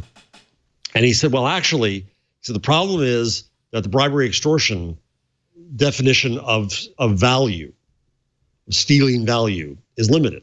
But he said in the stealing government property statute, there's a broader definition of value, and it includes intangible things. So by seeking to get Jeff Bezos to give up the journalistic value of the Washington Post, was AMI trying to extort value out of him. Interesting. Right, which is really, so it's the same as stolen valor in a way, that notion of stealing valor right, and thus value. I mean, you're right. I'm glad I was going to go to law school too. I'm very glad I didn't. I would have a real tough time saying yes, Your Honor. It would not work well. I'd be I'd be under contempt all the time. Yeah. I'm warning you, Mr. Jarvis. One more outburst in this court. Let's take a little break. When we come back, our Google change log. Of course, we have our picks. Oh, you warned Carsten? That's no fun. Now he's going to be ready. Oh, with a button? With a button, yeah, that's no fun. I'll throw in something to distract him. I'll throw in something to distract him. We all know how important VPNs are, right? If you don't, a VPN, a virtual private network, encrypts your traffic from your device, your phone, or your computer, through the internet service provider, through the carrier, past the guy in the hoodie in the corner of the coffee shop, out into the world, to the VPN server, and to the public. It's a great way to protect your privacy and security when you're online. Lots of people don't want to know their internet service provider to know what they're up to. They don't, for good reason. Nowadays, we know that our carriers are selling our information just to anybody, including bounty hunters. If you don't want Dog the bounty hunter to know what you're up to, a VPN is a great choice. But choosing the right VPN is very important. There are bad VPNs, virtual private networks, out there. There are VPNs, for instance, that spy on you and sell that information. Yes. There are VPNs that insert ads into your VPN stream. I use ExpressVPN because I can trust it. It's the #1 VPN service, and it's not just me saying so. Tech Radar, lots of users voting, this is the one. ExpressVPN, no logging. They don't track anything you're doing. They don't save any information about what you're doing online. They are very fast. This is the other thing. A VPN can slow you down if they don't have enough servers, enough bandwidth. ExpressVPN does. In fact, they have servers in 160 locations. There's a list on the website, just all over the world. There's another benefit to that because you technically don't emerge into the public internet until you come out of their VPN server, which means you could be in England, you could be in Singapore, you could be anywhere in the world. That's really awesome. No more geographic restrictions. And the speeds are fantastic. No compromises to be secure. That's important too. Apps for Windows, Macintosh, iOS, and Android. One-click apps too. You push a button, you're secure. So it's very easy to turn it on whenever you need it, turn it off when you don't. And it's less than $7 a month. It is exactly what you've been looking for. Look no farther than expressvpn.com/twig. Don't forget 30-day money-back guarantee. If any of this doesn't work for you, no problem, no hassle. You're never going to need it, though, I can tell you right now. expressvpn.com/twig. You're going to get 3 extra months when you sign up for a year. Get the 1-year plan, which is a very good deal as a result, and you'll get an extra 3 months, which make it even better. expressvpn.com/twig. expressvpn.com/twig. Oh, we have so many fun stories. I don't even know where to go next on this one. Amazon launching a private label cosmetic. Oh my God! He surprised me. You will do the change log.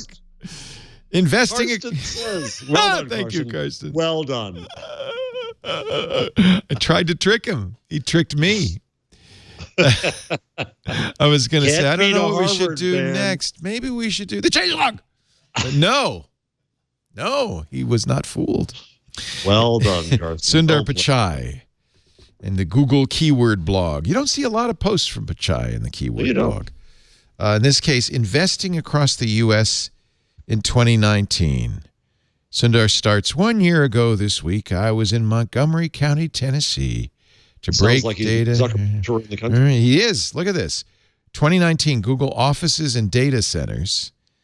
New developments circled, existing developments blue dots. It's all over the place. 24 states. They're going to have offices. Wow. And facilities. Are offices mostly sales offices? No, they spread development around to a lot of offices. I mean, obviously, New York is huge. Boston is huge. Chicago has lots of development. No, they put development in a lot. I think Austin does, right, Stacey? Yeah, they've got two big stories here, or two big buildings. Because they also want to grab college talent. Right. From, I think, where's Carnegie Mellon? Whatchamacallit? Help me out here. Pittsburgh, thank you. Harvard, man, knows it all. Knows it all. Who needs Wiki? See, you live in Europe. Wikipedia is gone. Google's Get yourself gone. a Harvard man. You got Carsten. Get yourself a Harvard man. That's my motto. So, yeah. So I think it's sales, development. Plus, I wonder where they're putting their customer service back office phone stuff and FI offices and all that kind of stuff. $13 billion in investment through the year, data centers and offices across the U.S., major expansions in 14 states, 10,000 new construction jobs in Nebraska, Nevada, Ohio, Texas, Oklahoma, South Carolina, and Virginia. As you said, 24 states, data centers in 13 communities.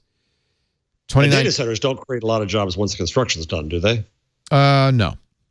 There's some good IT jobs there, but that's about it. And the robots love them.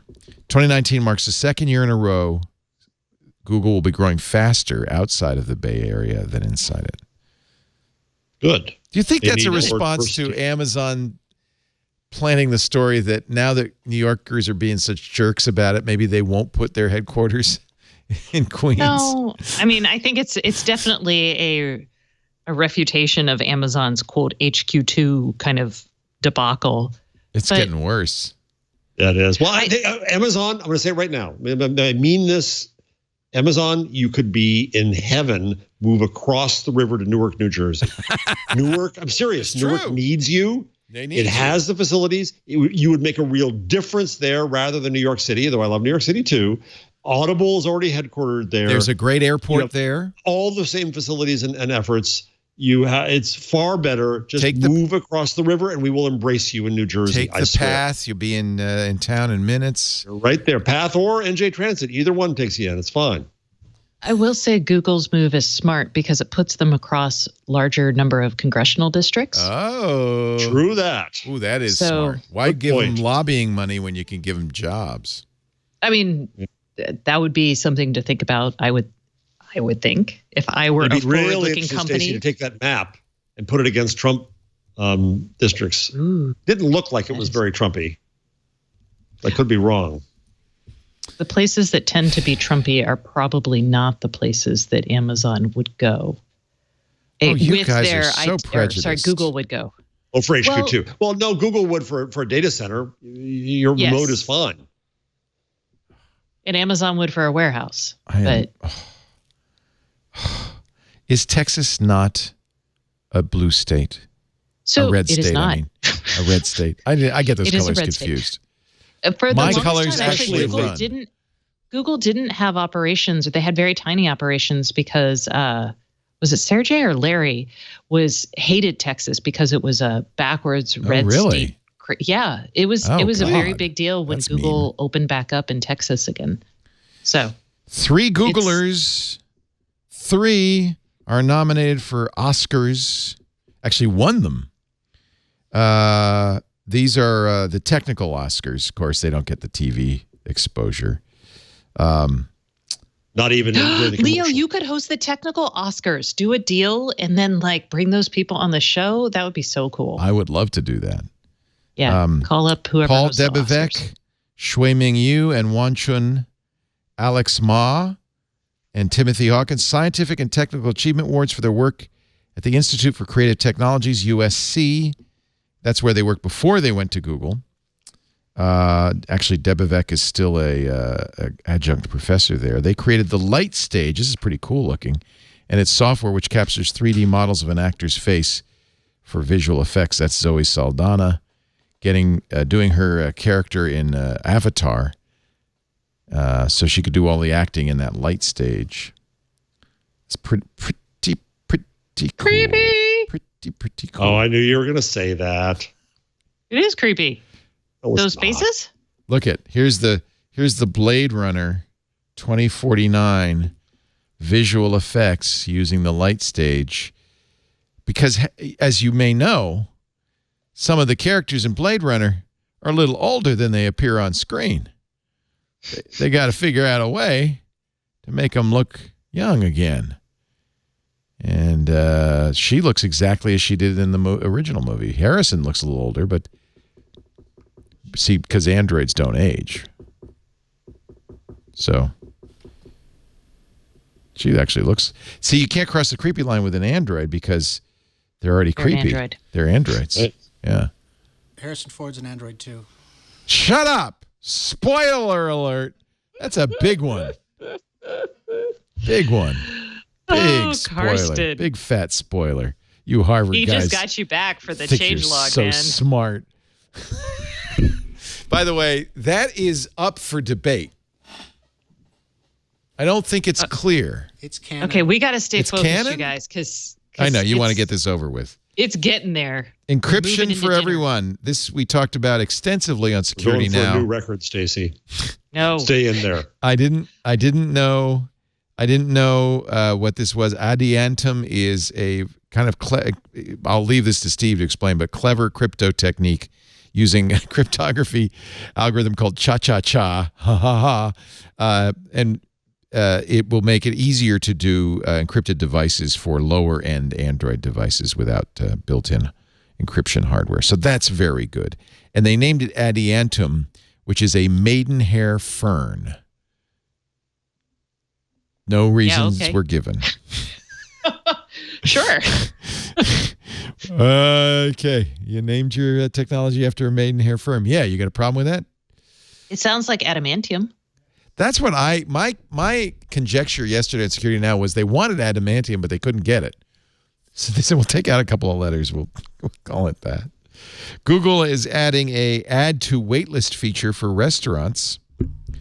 It's provided by Dine Time as part of Reserve by Google. I didn't know Reserve was a Google app. I didn't know any of that.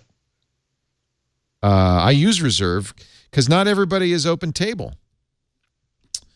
Reserve with Google, which launched in 2016, allows users to book and pay for reservations without leave. Oh, this is not the Reserve app, or maybe it is, but this is built into Google search. So you can make I didn't know this, but you can make a reservation in Google search, and now you can put yourself on a wait list. If, as is apparently the case, the Red Lobster in your neighborhood is booked. I didn't even know you can make reservations at Red Lobster. So that's just shows you what I know. This is the Times Square Red Lobster. So now you can add your name to the list. Are you excited? Not Matt. No. Not me. Yeah.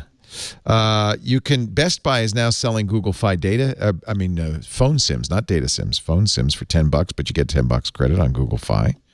So if you need a SIM card for your Google Fi, I wonder what the other carriers think about it, because they've got major investments in Best Buy. Absolutely. Verizon and AT&T and so on, and the whole Megillah. And now like, no, I'll take that phone and that card. Thank you very much. Goodbye. Ooh, that would be bad.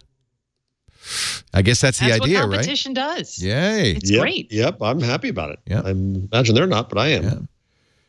Yeah. There's a new encryption. There's a new API for automating Google Docs. This sounds really cool. Yeah, I found this one. Things like invoicing, things you do over and over and over again. Yeah. It's just an action. Well, you'd want somebody to write it, unless you're a developer, but developers can use the API to create tools that automatically do almost anything you would do with a document, including reading and editing existing docs, creating entirely new ones, lists, tables, images, all accessible. This is something Apple does really well with their Automator and Apple Script in apps on Mac OS. But if you're I think if this is a great thing to have in the cloud. Way back in the day, I used to do mail merge. Right. It is a RESTful API. if that makes you happy. And that's that story. And that, I believe... No. I just got a text. You're just trying to screw with Carsten here, Stacey. That wasn't nice. Sorry, Carsten. I just got a text from Kevin who's like, OMG, how can there be nothing on the changelog about Chrome OS 72? He has gone on and on in his on his website, his lovely website, which is called About Chromebooks. About Chromebooks.com. Yeah. But he told me two features, one of which, Jeff, you're going to super appreciate. So the first one that I'm like, it's cool. He has picture-in-picture now for Twig on the Pixel Slate, so that's cool. And then he is also excited because you can download... Hold on, I got to do this right. Android movies and music to an SD card. There you go. Oh. This was your big complaint, Jeff, and now it is solved. And you can put it on a USB stick for you with your Pixel Slate. And that's good because most Chromebooks don't have much storage, so you don't really want to fill up your limited storage. I've got plenty.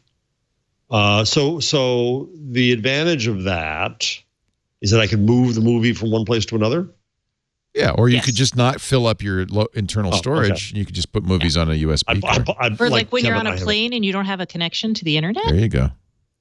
Right, but I download that now onto my machine. He just puts it on the machine. But, there are a lot of Chromebooks with 16 gigs of storage.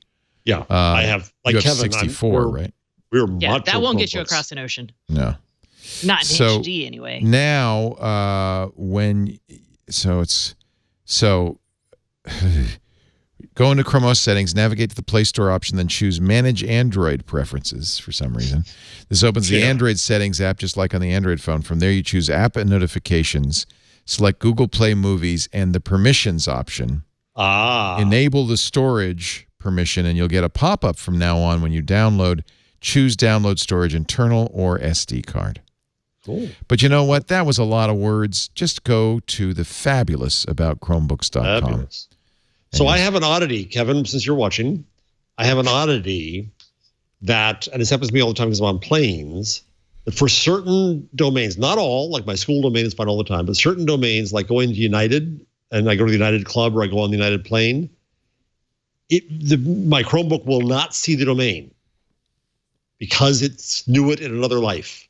And I can't get in there to forget it. I can't get anything. I have to restart the machine for it to recognize the domain is there, and then it will lurch on, which doesn't sound that bad, except that when I'm in the air and I'm trying to connect to the Wi-Fi, did I have a problem? Geweh. Gewalt. Weh, schmier. So this is a conversation we need to have, Kevin, so I can figure out what I'm doing wrong. He is typing, and he has no idea how to fix your issue, but he's going to look into it. You failed me, Kevin, but no, you won't. No, he's looking into it. Kevin's time is nothing valuable. Better than that. And nothing better than that. There you go. So there you go. Okay. And Thank you, Kevin. I feel like I was just possessed by the spirit of Kevin Toffel, and now I'm gonna let his spirit leave my body. And the virtue of the Chromebook comes down upon you. Exactly. It's the virtue of the Chromebook. Speaking of, this shouldn't be in the Google changelog, but I'm putting it there anyway. Samsung has started taking reservations for the Galaxy 10 on their website. And the only reason I mention that is because 1 week from today, at 11 a.m. Pacific, 2 p.m. Eastern, Samsung's going to have its big Galaxy 10 unveil, and we will stream it live right here. So you can order it before it's unveiled. You can reserve it before it's unveiled. Yeah, I don't know what that gets you. You're basically rather than playing this race, I have so much faith in you. Well, I'm going to buy it. You can always cancel. It says you'll save up to $550 when you trade in an eligible device. Delivery by, and this is actually news, March 8th. So we now know that March 8th, these Galaxies will arrive. And you get it first with early access to pre-order by doing what I just did. Oh, and I get a $50 instant credit on accessories. Ooh. So thought I'd mention that. And we will be covering that stream. What we're going to do is move Windows Weekly to 9 a.m. Pacific, noon Eastern next Wednesday. We'll do the Samsung event. And right after, This Week in Google, next Wednesday. And I'm sure we'll be talking about Will we start before 6? Yes. I promise. And this affects us. I'm dozing off here. Not really. No. Okay. No, because they start at 11. If they're not, they'll be done by noon. In fact, if you want, we could start early next week. How about that? I don't know. Well, we'll be in touch. And that concludes the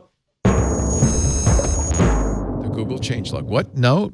A dissenting voice? No? I didn't know this time. Did you? I didn't Jeff, do my Jeff almost made Batman. a funny sound. I don't know. No. He just went, but okay. This show has had I was a lot of funny delighted that we were guises. there. We are there, and now we're going to take a break. When we come back, we will wrap this show up, Stacey. I know you're starving. It's true. We will wrap this show up with a fine breakfast taco. No, I didn't mean to just do that. That was cruel. With a fine That is so queso dip. Stop. By the way, did Chipotle change the queso? Oh, I haven't. I hadn't been there in a queso at long time. Chipotle. I was there. It looked different. I think we have a show title. I don't know. After you said that, I never ordered it again. That was it. Well, Yeah, I ordered my queso from reputable queso shops. Thank you. What's the best queso in Austin? Oh, it's a running debate. We actually have there are articles about this. Like our actual newspaper does. Of course, yeah, the Austin Statesman.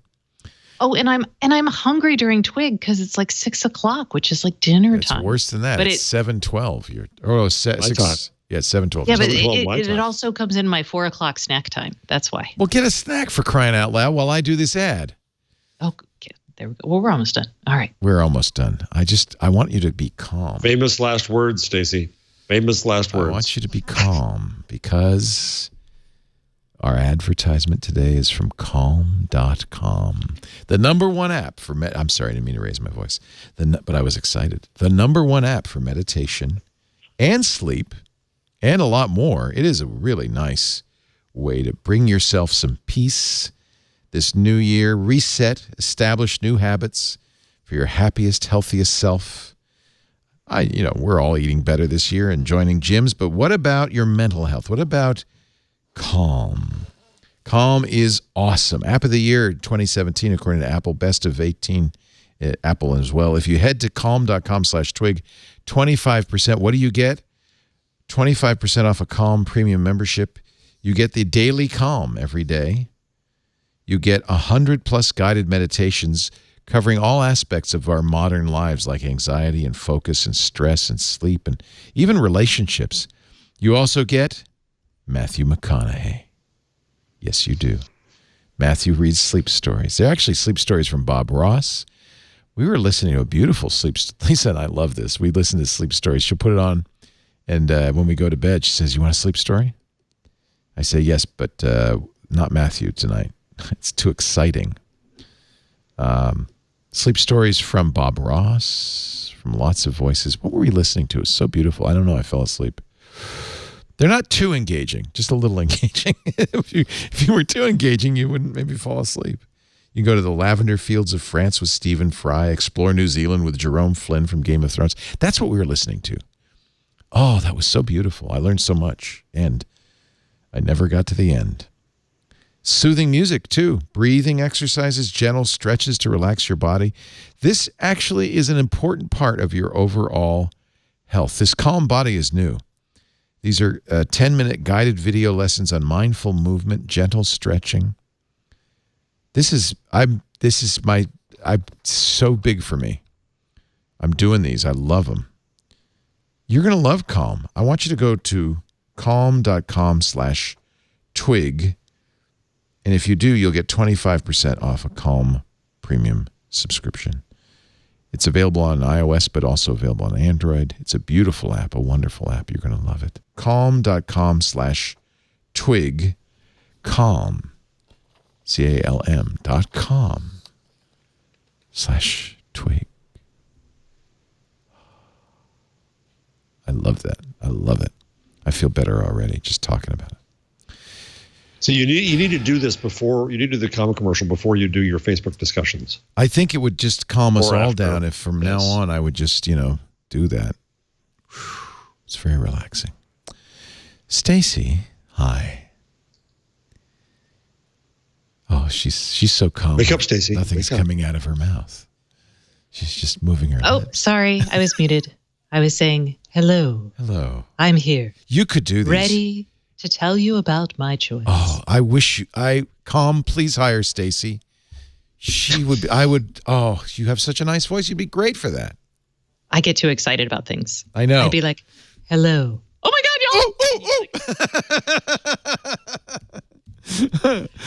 I like it maybe for April Fools.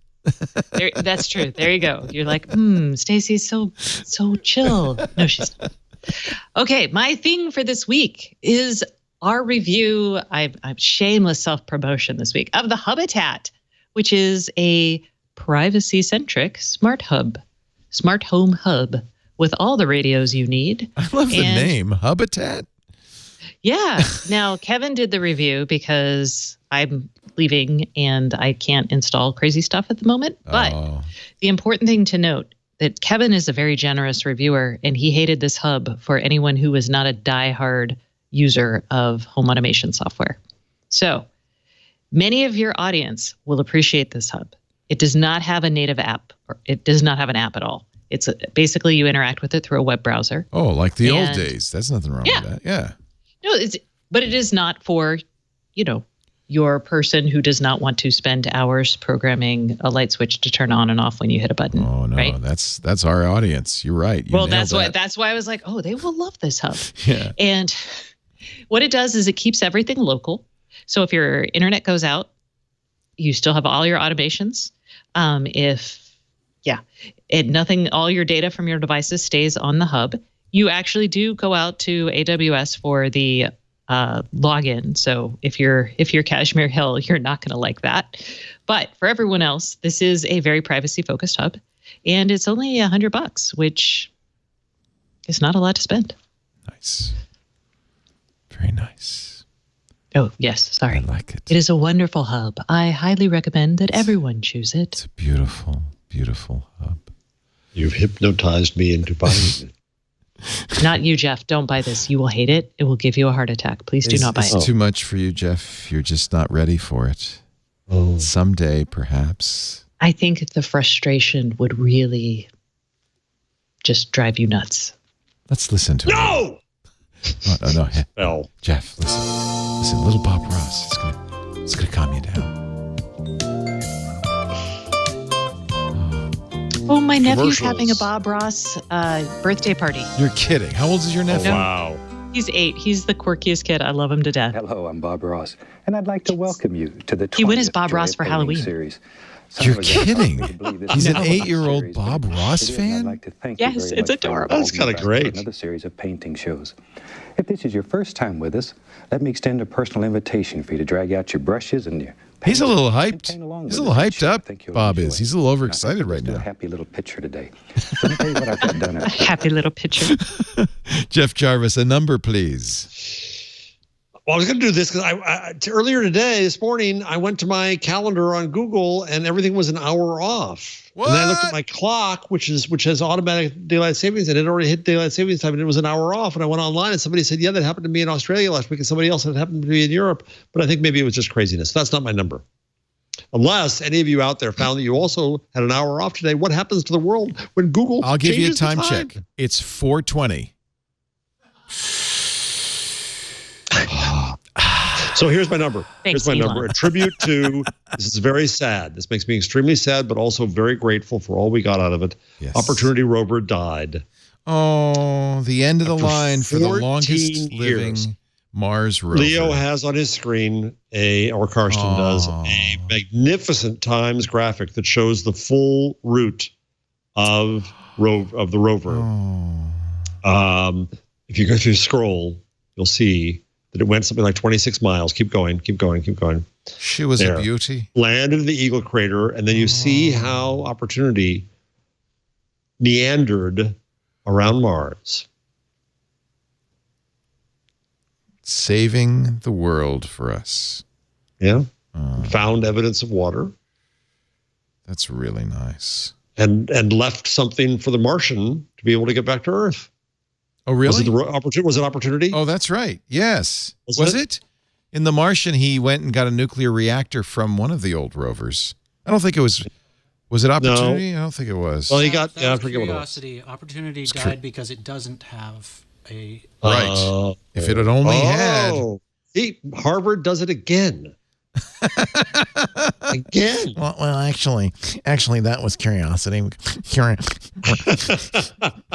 That's all I could do is mock. Well, that was jealous. All I could do is mock his superior brain. Well, and there is its final resting spot. We were talking about my blog. Perseverance Valley.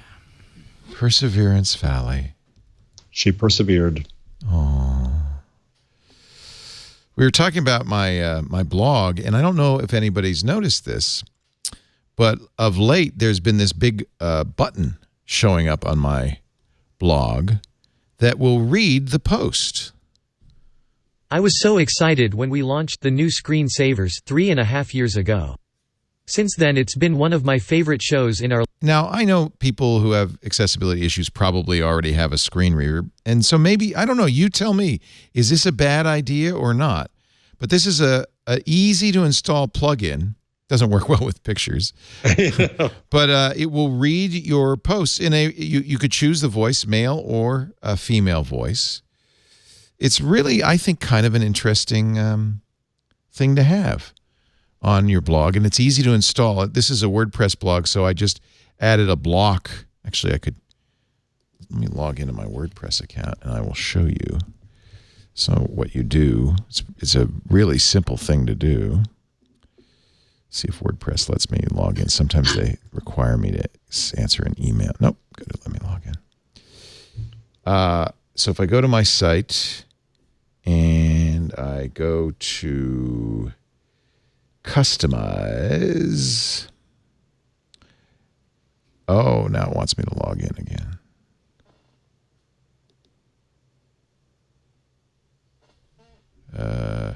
This is the two-factor. You see, if Hank Green were doing this, he'd have a jump cut now. Yeah, but I don't. I can jump right now. I don't do. You just want to jump over to that queso. I know what you're doing. I am. What do you have for dinner tonight, Stacey? My husband made beef stew. Oh, I'm not a stew fan. Not really. I love stew. Well. Also, I love anything that someone else. I don't have the right phone with it. I haven't made anything for myself apart from anything in years. The other night I made cacio e pepe. Ooh, yum. Oh, that's not hard. Love that. Well, but it is good. What is cacio e pepe? Sorry. Tell me. It's just pasta and cheese and pepper. Garlic. It is no garlic. No, don't dare. You don't put garlic in yours? No. Simplicity. It's the calm of pastas. It's macaroni and cheese for grown-ups. Okay. It's excellent. Oh, it's wonderful. Sounds delicious. Love cacio e pepe. Sounds like a treat. Have you done it yet, Leo? We're trying to vamp for you here. No, I don't have the phone with the authenticator on it, so I can't go in there. God bless. Never security. mind. Forget I even said anything. I will. I'll point you to the website. That's probably the. Oh, wait a minute. I thought I did have let's do that. Yeah, I'll point you. No, let's just tell us the website so we can go. No, let's focus. Well, okay, but now I got to find the website. It'll be a minute or two. Hold on just a second here.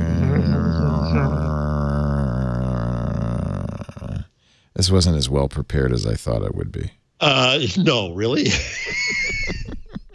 What if we just show them instead how to blur our backgrounds on Skype? Ooh. There it is. Is that it? No, that's a plugin. This one is I wanted to mention this because it's really. It looks very cool. Like I would like to add something and like it's that. Kind of it's kind of feel like. Stacey, do it now. Do it now. I feel like it's kind of like a nice contribution to, but I can't remember where it is, and now I forget it. I shouldn't get credit for this because Stacey's the one who figured out how to do it. How to do what? Leave? What we're doing. Oh, what the hell? Stacey, you look so romantic. Stacey has turned on a feature that is now available in Skype. If you have the latest version on Windows or she's on Mac, it doesn't work all that well. Look at her microphone. Jeff, it looks a little bit better. But I'm still pink. Yeah, and if you move, like it's like you're erasing the go. blur with your head, and it comes back later. That is wild. That is truly wild. So it blurs everything but the human being. You audio people, see what you're missing is. Yeah, no, you're not actually audio people. Guess what? You are really not missing anything. Yeah, you are not. This is. Stacey, you're muted. So I will show you real quickly. That stalling has given me the moment I needed to find websitevoice.com, which is a free service that will put that little bug on your website, and it's really easy to add. You just copy the embed and install it. You have to register your website with them, and I think it's really nice. Now, you're putting a plug-in on your site. That means they're going to know who's visiting your site, so you might want to think about that. But it supports Spanish, German, Japanese, French, Norwegian, Korean, many voices. You can customize it very easily, and it's very easily installed. At least on a WordPress site, it took me literally about a minute. So websitevoice.com. You can see the customization thing right here.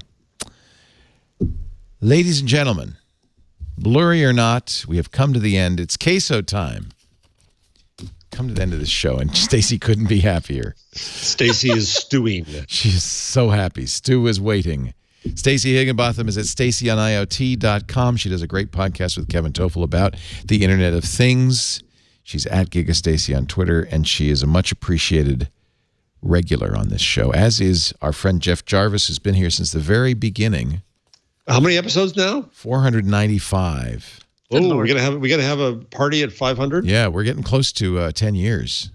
Jesus, are you serious? Yeah. Isn't that a wild thing? Isn't that hard to believe? Oh, you sick of me yet, boss? Oh, not at all. You know, we had Gina Trapani on Twit on Sunday. I know. I haven't watched it yet. I want to watch. It was Gina and Matt and Matt Cutts, and then Dwight Silverman from the Houston Chronicle. It was such a great show. And Matt's an old timer on this show too. Yeah. By the way, now officially administrator, no longer acting administrator. Oh, really? Administrator, yeah. Officially administrator at the U.S. Digital Services. Our 10th anniversary of This Week in Google is August 1st, Jeff. So get ready for a party. And it was you and Gina and me, and and a dog named Corgi. No. Thank you, Stacey. Go away. Go. Please go. Everybody go home and have dinner. We're done here. Thank you, Jeff. Thank you, Stacey. We do This Week in Google every Wednesday, 1:30 Pacific, 4:30 Eastern. That's 21:30 UTC. You can watch it live, twit.tv/live, audio and video, so you can listen live too. Or download a copy of the show. Going all the way back to episode 1, just go to twit.tv/twig. To episode 1 is twit.tv/twig1. And then episode 2 is twit.tv/twig2, and on and on and on. Of course, we didn't have video in those days. It was audio only. But we did have the same lame music beginning the show, so you'll be glad to hear the piper piping in This Week in Google. Subscribe in your favorite podcast application. That way you'll get it every week the minute it's available. I am Leo Laporte. Thanks for being here. We'll see you next time on This Week in Google. Now go have some queso. Bye-bye.